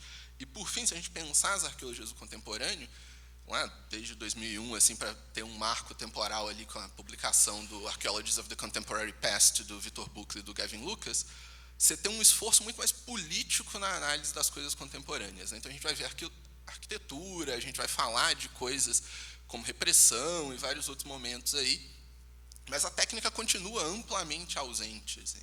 O que, para mim, é claramente um problema, porque se você tem um campo que decide tratar daquilo que é abjeto, escondido e etc. pela modernidade, nós, que eu acho que boa parte das pessoas que estão aqui vai concordar comigo, somos completamente distantes dos processos de manufatura das coisas que nos cercam, assim. Das coisas que estão nos corpos de vocês hoje. Vocês sabem o nome de quem fez quantas delas? sabe? Vocês conhecem aquelas pessoas como, sabe? A gente perdeu as relações com os nossos alfaiates, costureiras, sapateiros e etc. e tal, a ponto de que é inviável que essas pessoas mantenham os seus trabalhos, sabe? A gente literalmente tem distanciado completamente o processo de produção, fisicamente e simbolicamente. Então, retomar isso é uma coisa importante, é daí que eu tenho tentado pensar essa ideia de ofício, né? Porque a ideia de ofício veio de uma conversa com o Albert, em que a gente estava discutindo a polissemia da palavra em inglês craft, porque craft em inglês não é só o ofício em si artesanal, né? Você pode ser crafty também, e ela tem uma dimensão absurda de significado que, para mim, funciona muito para a gente discutir esses fenômenos no contemporâneo, assim, porque a gente pensa essas práticas contínuas de aprendizado, né, e de esforço técnico habilidoso, né, que é corporificado e etc., né, como lembra lá o Marcel Mauss há bastante tempo atrás, né, que a gente aprende com o corpo, né, o ofício é aprendido pelo corpo também. E a gente precisa pensar nessa chave do ofício, para mim, porque ela permite que a gente quebre essas fronteiras disciplinares aí, fica se perdendo nesse negócio de trabalho com isso, trabalho com saberes tradicionais, trabalho com não sei o quê. Não, a gente estuda ofícios. O ofício do acadêmico que escreve é tão digno de estudo quanto o ofício de quem faz cerâmica, de quem faz guitarra, de quem pinta, desenha, cozinha, de quem dirige profissionalmente que seja, assim. A gente acaba conseguindo ampliar essa noção do campo de uma maneira bastante interessante, né? E aí, para a discussão, eu trouxe um esboço aqui de definição do que eu tenho considerado como ofício. Isso está escrito em outros lugares, publicado em outros lugares, mas eu tenho pensado o ofício enquanto uma prática dialógica entre humanos e não humanos, que é mediada por um conhecimento corporificado, pensando no conceito de skill do Ingold, e pela dedicação de longa duração ao processo produtivo e seu aprimoramento. Você ser um artesão e praticar um ofício te constitui enquanto pessoa e demanda uma vida de aprimoramento, seja a nossa vida de aprimoramento acadêmico, seja a vida de quem produz cerâmica. É parte do dia a dia, muda como a gente vê o mundo, muda como a gente interage com pessoas, os vínculos que a gente constrói, as culturas que a gente se relaciona com elas, inclusive. Então, eu tenho pensado a partir dessa ótica para tentar ampliar um pouco e tentar retomar esse lugar da técnica na arqueologia no contemporâneo, né? Porque a gente tem esse monte, né, de discussões aí de novo materialismo, e um monte de nórdico publicando um monte de coisa e não sei o quê, mas na prática mesmo, no trabalho cotidiano da arqueologia, a gente lida muito pouco com isso, assim, porque a gente ainda está preso nessa dimensão de que o estudo de cultura material é o estudo que leva à compreensão de uma dimensão simbólica ou imaterial de alguma coisa, sendo que essa imaterialidade, como bem colocado pela definição que você falou no início, né, ela é amplamente material. Ela é tangível o tempo inteiro. Ela passa pelo corpo das pessoas, pelos objetos que são acionados, pelos materiais que estão ali. E eles ganham significado na medida em que eles são acionados através dessas práticas, né? Se a gente for pensar no conceito de difração da Karen Barad, né, e nela dizendo que é exatamente essas relações que fazem a matéria ter relevância, né? Elas make matter matter, né? E é exatamente isso, assim, a gente precisa parar para pensar essas coisas e desenvolver método, efetivamente, de como que a gente vai lidar com isso no cotidiano, como a gente vai lidar com isso sem ser amplamente tipológico, ou como a gente vai, às vezes, escapar dessa noção de interdisciplinaridade para fazer uma coisa que o Haber tem batido aí o pé há muito tempo, para indisciplinar definitivamente a arqueologia, assim, para a gente não ter que parar nesse esforço de caber numa caixinha que emprega um certo tipo de método, tem um certo tipo de discurso em relação a esse passado, a essa coisa contemporânea, né? Então, é mais ou menos isso. E agora, para encerrar, eu vou mostrar para vocês algumas imagens de um pedaço desse processo produtivo. Aqui, primeiro, é o Lucas, que é um artesão lá de São Paulo, que, infelizmente, precisou fechar sua oficina durante a pandemia, porque era absolutamente inviável se manter, então ele não produz mais instrumentos. E o outro artesão, se eu conseguir passar o slide, e aí tem algumas guitarras dele, que ele produz guitarras só com madeiras brasileiras, ele é arquiteto de formação, ele produz só designs próprios dele, especificamente instrumentos com alcance estendido, então 8, 9, às vezes 10 cordas, são instrumentos bem específicos, assim, e a ideia dele é destacar esses materiais. Então, vocês podem ver que o acabamento é bem simples, em geral feito em cera, sem verniz, que demanda uma alta manutenção, inclusive, desses instrumentos, né, que leva a gente a entender um processo produtivo que não para no momento que essa guitarra sai da oficina. Tipo, enquanto ela é tocada, ela volta para ser regulada, para ser mantida. O processo produtivo se estende, o objeto é feito na medida que as pessoas que o usam também são feitas por ele, assim, enquanto ele existir. É um processo contínuo, né? E o outro artesão, que tem a luthieria Bela Vista, é o Gabriel, que ele já produz releituras de instrumentos clássicos, assim. Então, todos os instrumentos são pintados ou têm verniz e são muito mais familiares, assim, no que diz respeito a ser uma guitarra, mas também são feitos sempre com maneiras brasileiras, em contato com os próprios músicos, numa oficina que tem 2 pessoas trabalhando nela, assim. E aí tem algumas fotinhas aqui. Ele produz baixos também, então dá para ver, assim, um pouco. Eu convido vocês depois a procurar os nomes, e Instagrams e sites, etc. São pessoas super abertas. Eu não trouxe aqui, mas o Gabriel também faz um esforço de restauro. Então, ele restaura violões, ele restaura guitarras antigas, assim. Então, ele tem um esforço técnico de manutenção desses processos produtivos que é muito interessante. E ambos os luthiers dão curso, ensinam e são professores, né? Então, eu pude acompanhar esse processo também nos 2 anos de etnografia que eu fiz com eles. E aqui são algumas fotos da oficina do Lucas, que dá para vocês verem o quão simples e, por vezes, rudimentar é o processo para produzir esses instrumentos muito bonitos que vocês viram, assim. A quantidade de ferramentas improvisadas que vocês conseguem ver, né? Tipo, o que ele está usando para lixar ali é literalmente um taco com a lixa embaixo, assim. E, então, tem uma dimensão muito perecível do material também, que a gente perde na produção moderna, né? A gente está cercado por plástico e coisas que duram para sempre num nível problemático aí, e esquece que esses processos são feitos a partir de coisas que se perdem e a gente não vai ver, né? E aí a próxima imagem tem algumas fotos, por exemplo, dos gestos dele, tem um outro ângulo ali da foto do taco, e tem uma guitarra feita para viagem, para as necessidades de uma guitarrista que tem problemas motores, né? Então ela precisava de um instrumento muito específico, mas eu trouxe essa foto especificamente porque tem nela tudo que tem numa guitarra para ela funcionar, assim. Então, para vocês terem também uma ideia do que vai no instrumento, assim, por mais que esse seja um instrumento um pouquinho esquisito. Mas, no fim, é isso. Eu agradeço a atenção e eu espero que a gente consiga conversar um bocado. Se alguém tiver algum comentário mais longo depois para saber, eu vou estar aí o resto dos dias e a gente conversa. Muito obrigado, gente.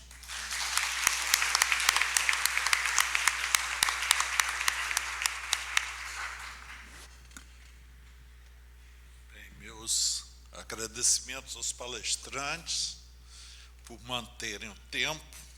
Nós dispomos ainda de 15 minutos, então eu vou abrir imediatamente para perguntas, para colocações, quem tiver algo a falar. Um adendo. Quando a gente não tem dinheiro para fazer um evento, a gente tem que pedir ajuda para muita gente, né? Então, o risco de ficar faltando é grande. Então, Ricardo, você me perdoe, porque Ricardo faz parte do grupo, e na hora que ele começou a falar, eu falei, meu Deus, eu esqueci de falar do Ricardo. E ele preferiu ficar um pouco mais afastado, tem orientandas dele que compõem também o grupo, e faço questão de dizer que em todos os momentos que a gente socorro, Ricardo, ele acenou, veio ajudar a apagar incêndios, então acho que ficou faltando. E provavelmente vão aparecer outros, porque foi muita gente. E o único comentário geral é que a gente às vezes tem a ideia de uma coisa, né? E eu estou assim muito, até quase emocionada de ver ela acontecendo de uma maneira tão bonita, né? Provocativa e eu diria até apaixonante. Essa mesa me encheu de alegria de ver isso que a gente está propondo acontecer e as possibilidades que se abrem. Mas aí, Ricardo, agora pode gerenciar as perguntas. Tá bom. Quem mais? Tem lá. Tem alguém que conduz o microfone? Pode ligar o de cá para você ficar conectado. Valeu. Bom, bom dia a todo mundo. Quero, em primeiro lugar, parabenizar vocês. Achei fascinantes as discussões, todas as falas, a maneira como vocês provocam a gente a pensar novas coisas e novas possibilidades. Um ótimo alinhamento de trabalhos. Parabéns, de verdade. Inclusive, meu querido Matheus aí, né, como cresceu e, né, está pensando coisas legais hoje. Hã? Pois é, parabéns. Eu quero fazer uma pergunta para a Lilian. Eu acho que o seu exercício é fantástico de arqueologia experimental, né, dentro de uma outra ideia, novas possibilidades. Acho a sua reivindicação muito legítima da gente pensar o nível sinestésico, da experiência, da prática, né, incorporar isso na arqueologia experimental.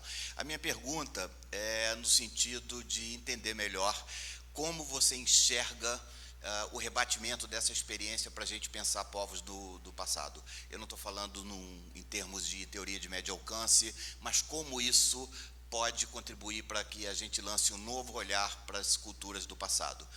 E eu penso de uma maneira muito especial essa sua construção do vínculo com o objeto. Isso é fantástico, é um chamado de despertar para a arqueologia, né, para esse nível que é muito necessário.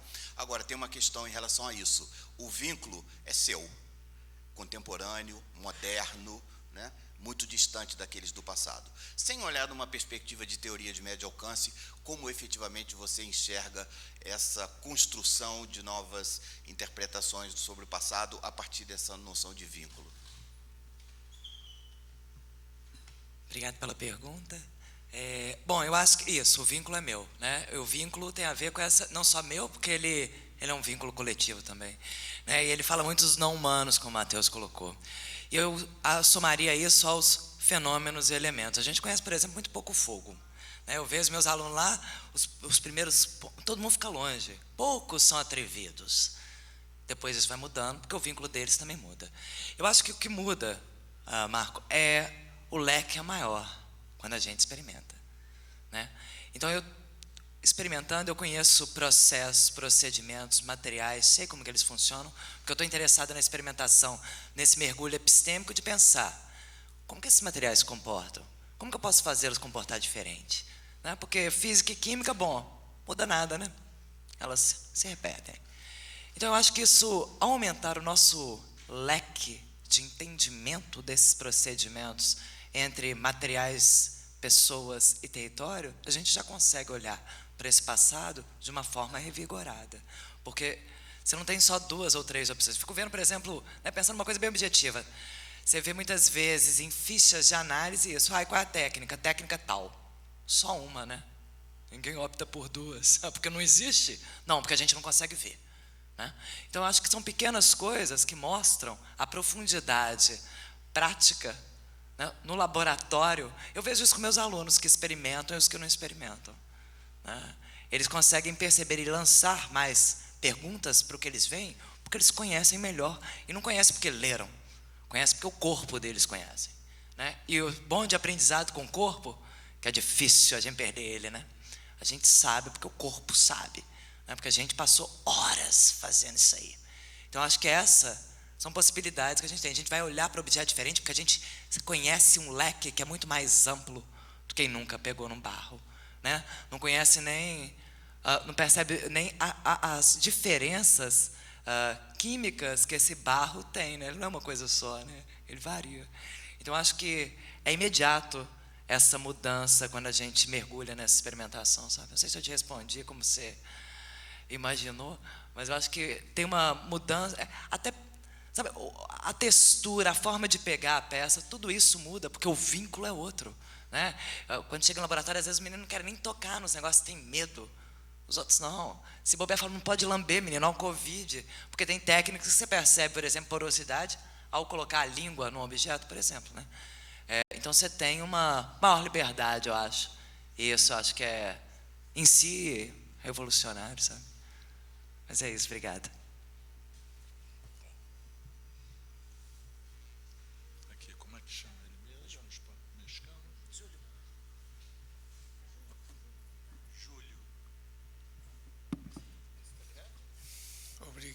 Obrigado. Bueno, me disculpo porque no puedo hablar portugués, pero quiero hacer un comentario.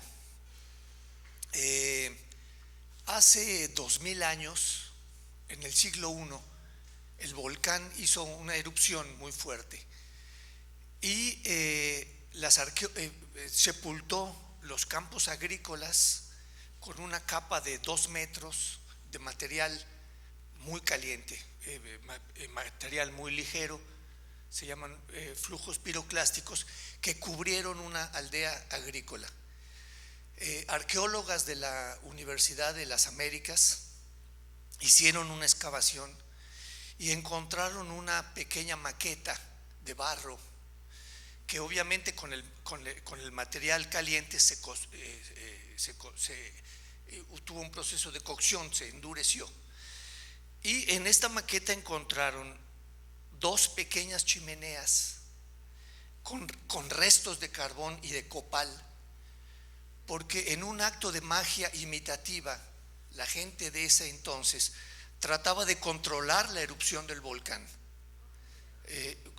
usando 2 cabezas, una cabeza humana y una cabeza de serpiente, para tapar esas pequeñas chimeneas. Entonces, simplemente quiero comentar eso, cómo se produjo en aquel entonces una maqueta de arcilla, de barro, con una finalidad mágica. Gracias. Obrigado. Quer responder de repente, né? Gente, o Júlio Glockner, né, ele estava colocando para a gente uma experiência que ele teve ao acompanhar, né, um estudo de arqueologia sobre o derrame, né, de um vulcão, e as arqueólogas encontraram 2 peças com 2 pequenas chaminés, que era como se fosse uma experiência de tentar controlar o vulcão, quer dizer, uma analogia, né, que os antigos teriam feito e que tinham uma cabeça humana e o outro uma cabeça de serpente, e que ali eles estavam tentando, digamos assim, dialogar ou controlar, né? Sim, uma experiência mágica, né? Claro, uma experiência mágica, perfeito.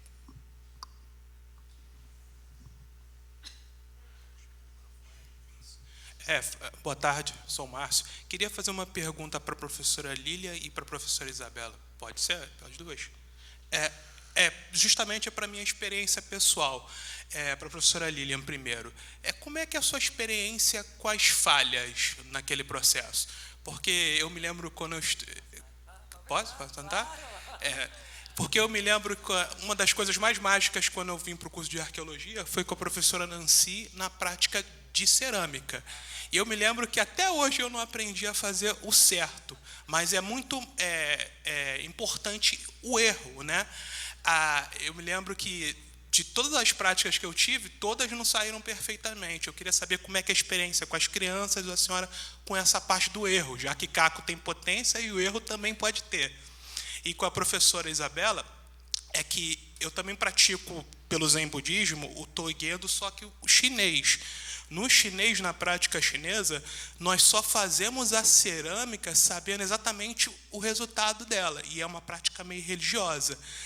A senhora falou que fica fora desse contexto religioso, sendo que o Togendo e o Ichizuan, para a gente, é uma prática religiosa. Eu queria, por exemplo, a gente aprende a fazer um vaso para incenso, para a gente praticar um vaso para oração. E quando a gente cria a cerâmica, é para esse sentido, e a gente não pode ficar desprendido disso. Queria saber como um pesquisador cria uma cerâmica relacionado com essa cultura sem não estar preso a isso. Obrigado. Vamos começar pela Isabela, que aí fica direto. Eu tenho para pensar. Quer então tempo? Então Vamos para ali. Então, muita coisa para dar errado mesmo. Bolha de ar, coisas que a gente não vê, então, essas são as piores na cerâmica. Bolha de ar, né? Ninguém vê, né? Mas a gente estava falando nisso. E você fala que os meninos amassam o negócio, precisa amassar mais. Não, já amassei, tá bom. Não vai dar certo. Ou pode não dar certo, né? Também não é uma... Né? Pode acontecer de dar certo mesmo com bolha de ar. Mas bolha de ar, você precisa amassar a cerâmica para tirar essas bolinhas, né? O amassamento parece com pão, mas são por motivações diferentes. No pão você quer o ar. Você quer que o pão cresça, fique fofinho. Agora a cerâmica você quer ela sem ar, porque o ar, quando ela está queimando, vai explodir, né? Porque ele vai buscar um caminho para sair, ele expande, tenta sair pelo caminho mais curto. Então isso pode... Mas muita coisa pode dar errada, muita mesmo. Eu também, mas não significa que a gente para de errar, né? Isso que o que eu acho que hoje eu tento fazer é minimizar essas perdas, porque há também uma coisa emocional, né? As pessoas ficam um pouco... Minha peça não veio, pois é bom que você sabe fazer, faço outra. Mas tem né, as pessoas sofrem um pouco, as crianças sofrem um pouco. Minha menina aprendeu da pior forma, né? Tipo, cadê minhas peças? Fala, pois é, então. Explodiram todas. Acontece. A gente fez um forno de carvão. Nossa Senhora. Parecia que estava fazendo pipoca. Estava todo mundo preocupado.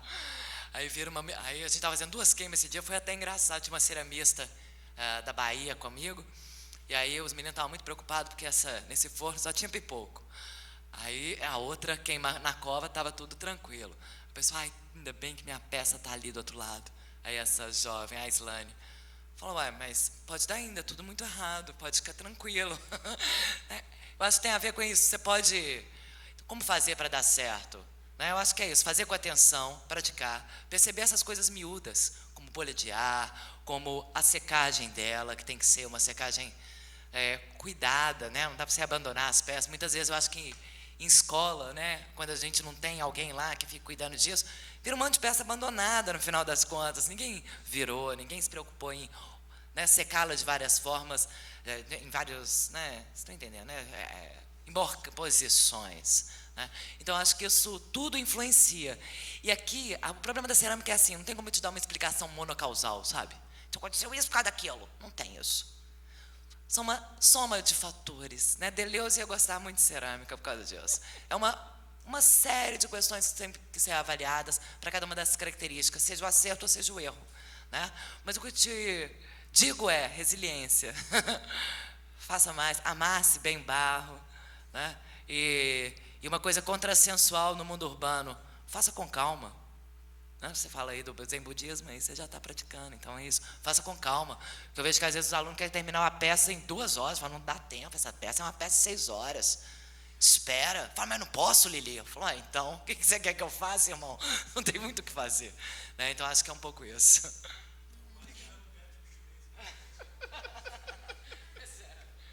Depois de 30 anos vai ficar bom, né?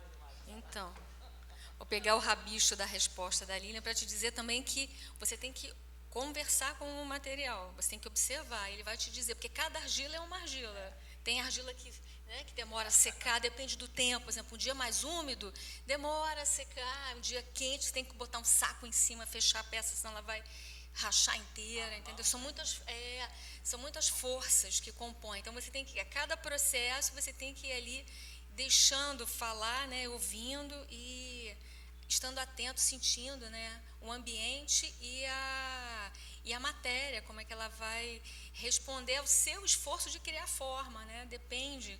Porque, por exemplo, o que a gente vê ali com a Lília, aquelas cumbucas, a forma mais globular, ela é mais fácil dela se acomodar. Quando você começa a estender as placas, as coisas mais retas, os desafios são imensos, né? Também. Então, os encontros, as colagens, as adicionais, né? Mas eu queria ler para você o Sutra da Perfeição da Sabedoria. Olha, nesse mundo, ó Sariputta, todas as coisas têm como característica o vazio.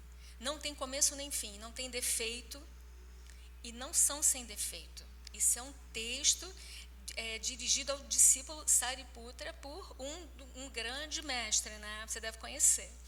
Por conseguinte, ó Sariputta, nesse vazio não existe forma, nem perfeição, nem nome, nem conceito, nem conhecimento, nem olho, nem orelha, nem nariz, nem língua, nem corpo, nem coração, nem forma, nem som, nem olfato, nem gosto, nem tato, nem objeto. Então, acho que a arte é um pouco também quando a gente perde essa noção do que a gente está fazendo e tem esse encontro para além da coisa e até da gente mesmo. Entende? Acho que é uma coisa aí que é mais do ser com ser, né? Entende? Sem tanta objetividade daquilo que você quer quer obter isso dentro de uma experiência artística, mas dentro de uma experiência religiosa também. Eu não sei exatamente qual a sua linha, né? Eu não conheço, mas sou especialista em Zen budismo, estou entrando nesse, como eu comentei, né? Nesse projeto agora, estou começando a me aproximar, estou aqui lendo a introdução à cultura japonesa, estou tentando entender de que maneira essas diferentes correntes estão se encontrando ali no Espírito Santo. Então, o mosteiro Zen budista, eles praticam dentro de um princípio muito rigoroso, já com um objeto final previsto, é a produção de técnicos para fazer exatamente um produto, é a mesma coisa, é um esvaziar-se de si, muito diferente, por exemplo, do meu trabalho, até do trabalho da Lilian, que mesmo indo ao passado, tem a expressão de um sujeito que está ali fazendo, né? Então, essa coisa entre o que é o sujeito que cria, o que é o vazio de algo, que até você se abandona para criar, que também pode ser visto dos dois lados, uma personalidade hiperinflada do artista, o ego do artista, ou não, essa personagem esvaziada de uma coisa mais espiritualizada de um monge que, né, que perde, inclusive, seu nome, enfim, né, que é um outro sujeito diante da sociedade. E aí, como é que fica a cerâmica? E aí eu te pergunto, como é que fica essa cerâmica, né, dentro da sua experiência religiosa? Pô, me responde isso, eu adoraria saber. Vamos deixar ele responder no particular. Ué, não, um dia conversa. Não é uma conversa?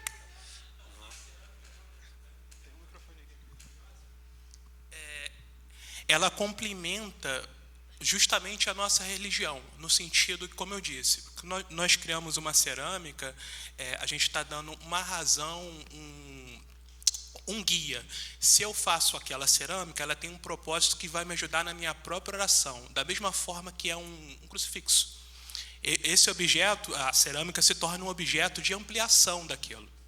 É por isso que os japoneses, tanto, eu sou de linha chinesa, é por isso que tanto os japoneses, como a senhora disse, têm um objeto como diferente. Ele passa a ter um uso depois, não antes, não é? Então, no caso, a minha cerâmica que eu fiz e pratiquei, né, foi justamente para a prática do incenso. Eu utilizo aquela cerâmica para a prática do incenso, não posso utilizar outra, porque eu depositei a minha atenção, a minha prática, a minha realização naquela que eu fiz. Não é que eu não possa utilizar outra, mas aquela ali está a minha chave. É como se fosse um crucifixo que você ora sempre, se você pegar o outro, você sente algo diferente. Essa também é uma questão. Então, porque você depositou toda a sua fé naquilo que você faz. No caso, para terminar, o ato de criar já é uma oração em si, é um mestre que sempre fala. Então, aquele objeto cerâmico tem essa função. Se você criou ele bem, ele já acabou sendo uma oração permanente. Entendeu?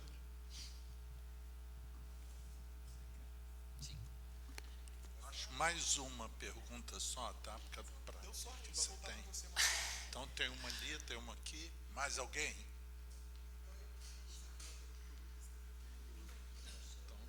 Então ela cede para você. Faz uma rodada de perguntas, todo mundo responde, pode ser que aí o tempo fica. Posso Tá, eu queria fazer um comentário e uma pergunta. Primeiro, puxando um pouco o gancho do comentário do Marcos, e aí da fala da Lilian, né, dessa pergunta de como esse processo técnico ele pode contribuir para pensar o passado. Né? Só que a arqueologia, ela olhando para as coisas do passado, ela faz o movimento inverso, né? Ela pega as coisas prontas e tenta entender como essas vão acontecendo. E foi muito bacana porque os 4 trabalhos eles envolvem processos técnicos com o corpo, né? Outros talvez mais relacionados com o ambiente, outros mais específicos, mas todos eles fornecem um tipo de conhecimento empírico que você não atinge de outra maneira. Você, por exemplo, igual a Lilian estava falando, da pouca experiência que eu tenho com cerâmica, você sabe que do resíduo da cerâmica você consegue aproveitar para fazer uma cola ou para fazer outra coisa. O fazer da cerâmica ele não se restringe às mãos, mas o próprio peso do corpo, né? Como a cerâmica se modela no corpo. Então, são coisas que a gente não pesca só olhando para a coisa em si, para o objeto fechado. E tem a questão, né, da gente estar o tempo todo com nossas intencionalidades, né? Olhando para a coisa. Nossas hipóteses, nossas referências. Eu acho que esse encontro com o material ele desperta essas outras narrativas, como você falou, né? Amplia o leque, né, de possibilidades e também, enfim, acho que você comentou sobre a questão também de que ultimamente tudo é a questão simbólica, né? Pós-processualismo a gente está focado no simbólico e uma questão de poder também, né? Relação de poder, de político. Mas nem todas as relações talvez sejam políticas. Eu acho que também é um pouco da coisa dessa do humano também se impondo sobre o mundo material e não interagindo com ele em todas essas discussões que a gente está tendo, né? Então, acho que é isso, assim, acho que se a gente não experimentar, se a gente não fruir com as coisas, tem um campo de questões que não vão ser despertadas e a gente vai continuar tendo nossas ideias enviesadas ou fechadas, né, no objeto, nas caixinhas. E aí a minha pergunta, que acho que se expande para todos vocês, eu acho que todo fazer ele tem um certo ritmo, né? Você está falando do corpo e tal, mas todo fazer ele tem um ritmo implícito, assim. Aí eu queria saber o que vocês têm a dizer sobre essa questão do ritmo, né? Às vezes, enfim, acho que é muito bacana para pensar. Começar por onde? Ok. Tá, então, Lucas, no sul, né, na região de Pelotas, ali naquela região dos Lagos Pescadores, eu observei um artesanato feito com escamas de peixe. Então, assim, nem tudo também precisaria ter jogado fora. Então, assim, se você está atento a isso, era só um comentário, porque são trabalhos super interessantes, né, com mulheres de pescadores aproveitando algo que seria, enfim, um refúgio, né? Você quer que ele responda primeiro? Eu quero complementar o dela, ok. que é tanto as escamas de peixe quanto os restos de rede. Sim, né? osso. Hoje em dia, um dos grandes projetos de artesanato de Rio Grande do Sul é aquele trabalho das redinhas das mulheres da colônia de pesca, que aproveitam as redes descartadas para transformar em artesanato, né? Em colares, bolsas, etc.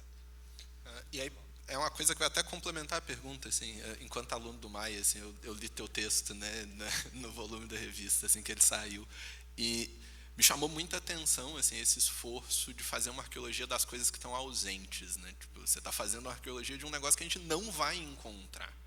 E eu queria que você comentasse um pouquinho, assim, como que essa relação do que está presente, do que está ausente, do que é perecível, do que não é perecível, tipo, o que fica que também te informa sobre essas coisas, porque eu acho que é interessante, assim, a nível de método e conhecimento em geral, assim, perceber isso no seu trabalho, porque no texto fica um pouquinho mais evidente, e aqui eu acho que seria legal comentar.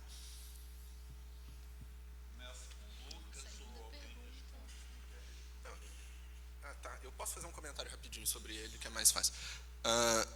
Assim, sobre a questão da interpretação, né? Muito me preocupa, assim, muitas vezes, que a gente parece falar de interpretação de coisas do passado como se elas não viessem de um referencial que é sempre nosso e do presente, né? E é por isso que a experimentação é um negócio extremamente importante, assim. É claro que o vínculo é nosso, é claro que o vínculo é contemporâneo, que ele não é igual e etc., mas a nossa possibilidade de analisar a coisa é um esforço criativo e imaginativo filtrado por método. Se a gente conhece mais sobre como aqueles materiais funcionam, se a gente conhece com o corpo, a gente consegue imaginar possibilidades outras para o passado que podem ou não ser reais, que podem ou não dar resultado. Mas é um jeito muito bom de escapar desse monte de vício tipológico que a gente tem, porque a arqueologia tem um dom muito específico de criar modelo e criar categoria, e, em vez de tentar falsear a categoria, continuar aplicando ela para sempre, reforçando, sabe? Tipo, é tradição não sei o quê. Eu não vou analisar uma cerâmica do zero de novo, eu vou olhar para ela e ela parece aquela tradição ali, e eu vou analisar ela a partir disso, sabe? Fazer as coisas muda essa relação, assim. Isso tem a ver também com a questão do ritmo, sabe? Indo para as oficinas, né, fazer a etnografia, eu passava de 7 da manhã a 8 horas da noite, dentro de uma oficina, com barulho, com um monte de outras coisas. E, por vezes, ajudando a fazer, eu construí um instrumento, sabe? E você aprende que cada materialidade ali, cada material, determina um ritmo de fazer das coisas. Tipo, faz um braço de guitarra em IP e faz um braço de guitarra em pinos, e você vai ver a diferença. O de pinos vai dar errado, obviamente, mas você vai notar a diferença no ritmo, no esforço, e na cadência. Isso é uma coisa que você aprende na sensação. Tipo, uma anedota rapidinha, tipo, etnográfica, né? Eu perguntava muito para os artesãos, tipo, tá, mas como que você sabe que está certo? Tipo, por que você parou? Eu preciso entender por que você está fazendo a escolha, né? E ele, porque eu senti que está certo.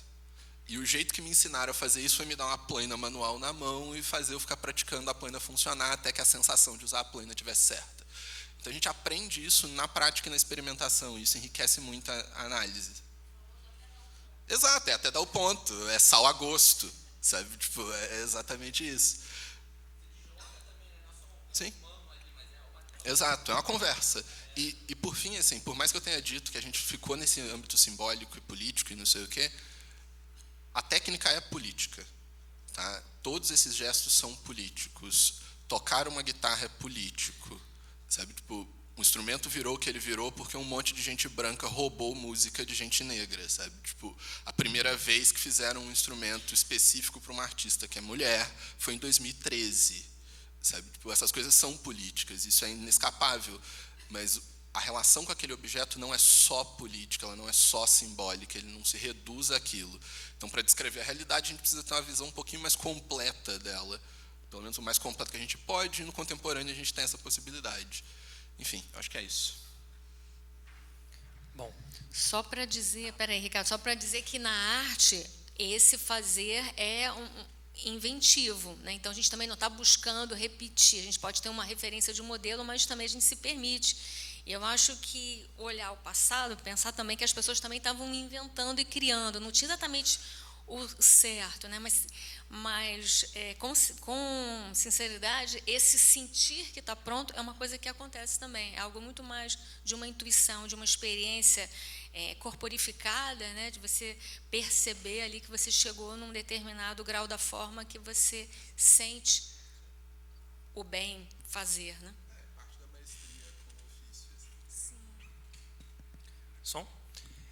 Bom, inicialmente agradeço as perguntas dos colegas, respondendo a pergunta dos professores sobre a questão do artesanato, né? Sem dúvida.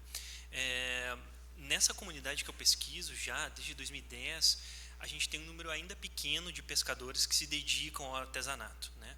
No entanto, tanto para o artigo quanto para a apresentação, é claro, a gente tem que fazer recortes, né? E a minha intenção, tanto no artigo quanto na apresentação, era demonstrar a importância do rio como um local de agenciamento dessas relações, né? Então, nesse momento, eu não consegui explorar essa questão, mas, sem dúvida, essa é uma questão que está no horizonte. Elas fazem, sim, elas têm uma produção, especialmente de artefatos relacionados a escamas de peixe, algumas vértebras também, né? Alguns aproveitamentos de algumas artepescas, como o caso de rede, espinhéis, para também fazer elementos de decoração em casa, enfim, isso tudo está presente, né? Mas, claro, por uma questão de recorte, a gente acaba, né, tendo que, infelizmente, tirar essas coisas da apresentação e também dos trabalhos, né? Mas, enfim, em linhas gerais, é mais ou menos esse o contexto. E, bom, sobre a pergunta, Matheus, isso começou um pouco, né, sobre essa questão das ausências. Quando eu comecei minha trajetória trabalhando com etnoarqueologia, e eu acho que isso se repete com boa parte das pessoas que trabalham com esse campo, a gente necessariamente faz o movimento de começar lá com o bom e velho Binford na década de 60, né? Então, inicialmente, o meu objetivo com esse trabalho junto aos pescadores era um pouco aplicar uma certa teoria de médio alcance e entender quais os comportamentos estão relacionados com a pesca. E, curiosamente, quando eu comecei a fazer esse trabalho, eu me deparei com um conceito que é clássico, né, que está vinculado à arqueologia processual, que é a ideia de área de atividade, né, como esse locus no qual as atividades humanas ficam registradas materialmente. Só que na pesca isso não funciona, porque boa parte das atividades são feitas na água, né, e essa superfície não permite esse tipo de preservação. Então foi a partir desse insight, nessa literatura bastante tradicional, não sei se esse é o termo mais adequado, que me levou a pensar essas ausências, né, relacionadas, digamos assim, ao registro arqueológico, né, não é o melhor termo, mas enfim. E, claro, depois disso eu fiz uma imersão em Tim Ingold e outras literaturas que me levaram a pensar não tanto nessas conexões de médio alcance, mas entender o quanto essas ausências são próprias do próprio suporte material, né, da fluidez da água, etc., mas também das próprias atividades dos pescadores, né? Muitas vezes eles não querem deixar marcas, né? Como é o caso do descarte, né? O descarte do resíduo no rio, ele pode ser um indicativo de espécies que estão sendo pescadas em maior volume. E nem sempre essa questão é bem vista no sentido de divulgação das espécies, né, que o outro pescador pode querer pescar, né? Então, esse tema do segredo também é uma coisa que envolve muito essas comunidades e que são coisas que no registro arqueológico a gente dificilmente consegue alcançar, né? Então, assim, eu dei uma virada um pouco na minha pesquisa, né, eu passei a trabalhar mais nesse sentido também. Eu não sei se respondo a tua pergunta. É isso, obrigado. Claro.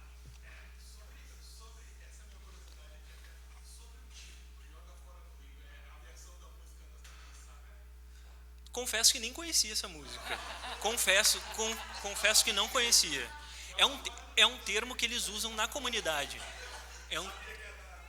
É um termo que eles usam na comunidade. Desculpem, eu sou um...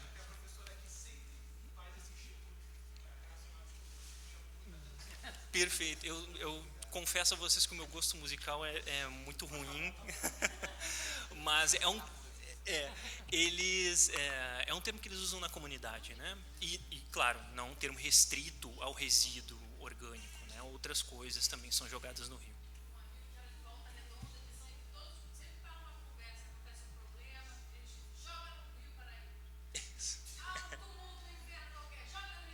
Sim.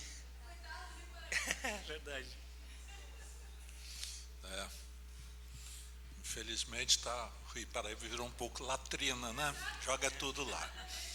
Gente, quero agradecer a vocês, né? Agradecer a mesa.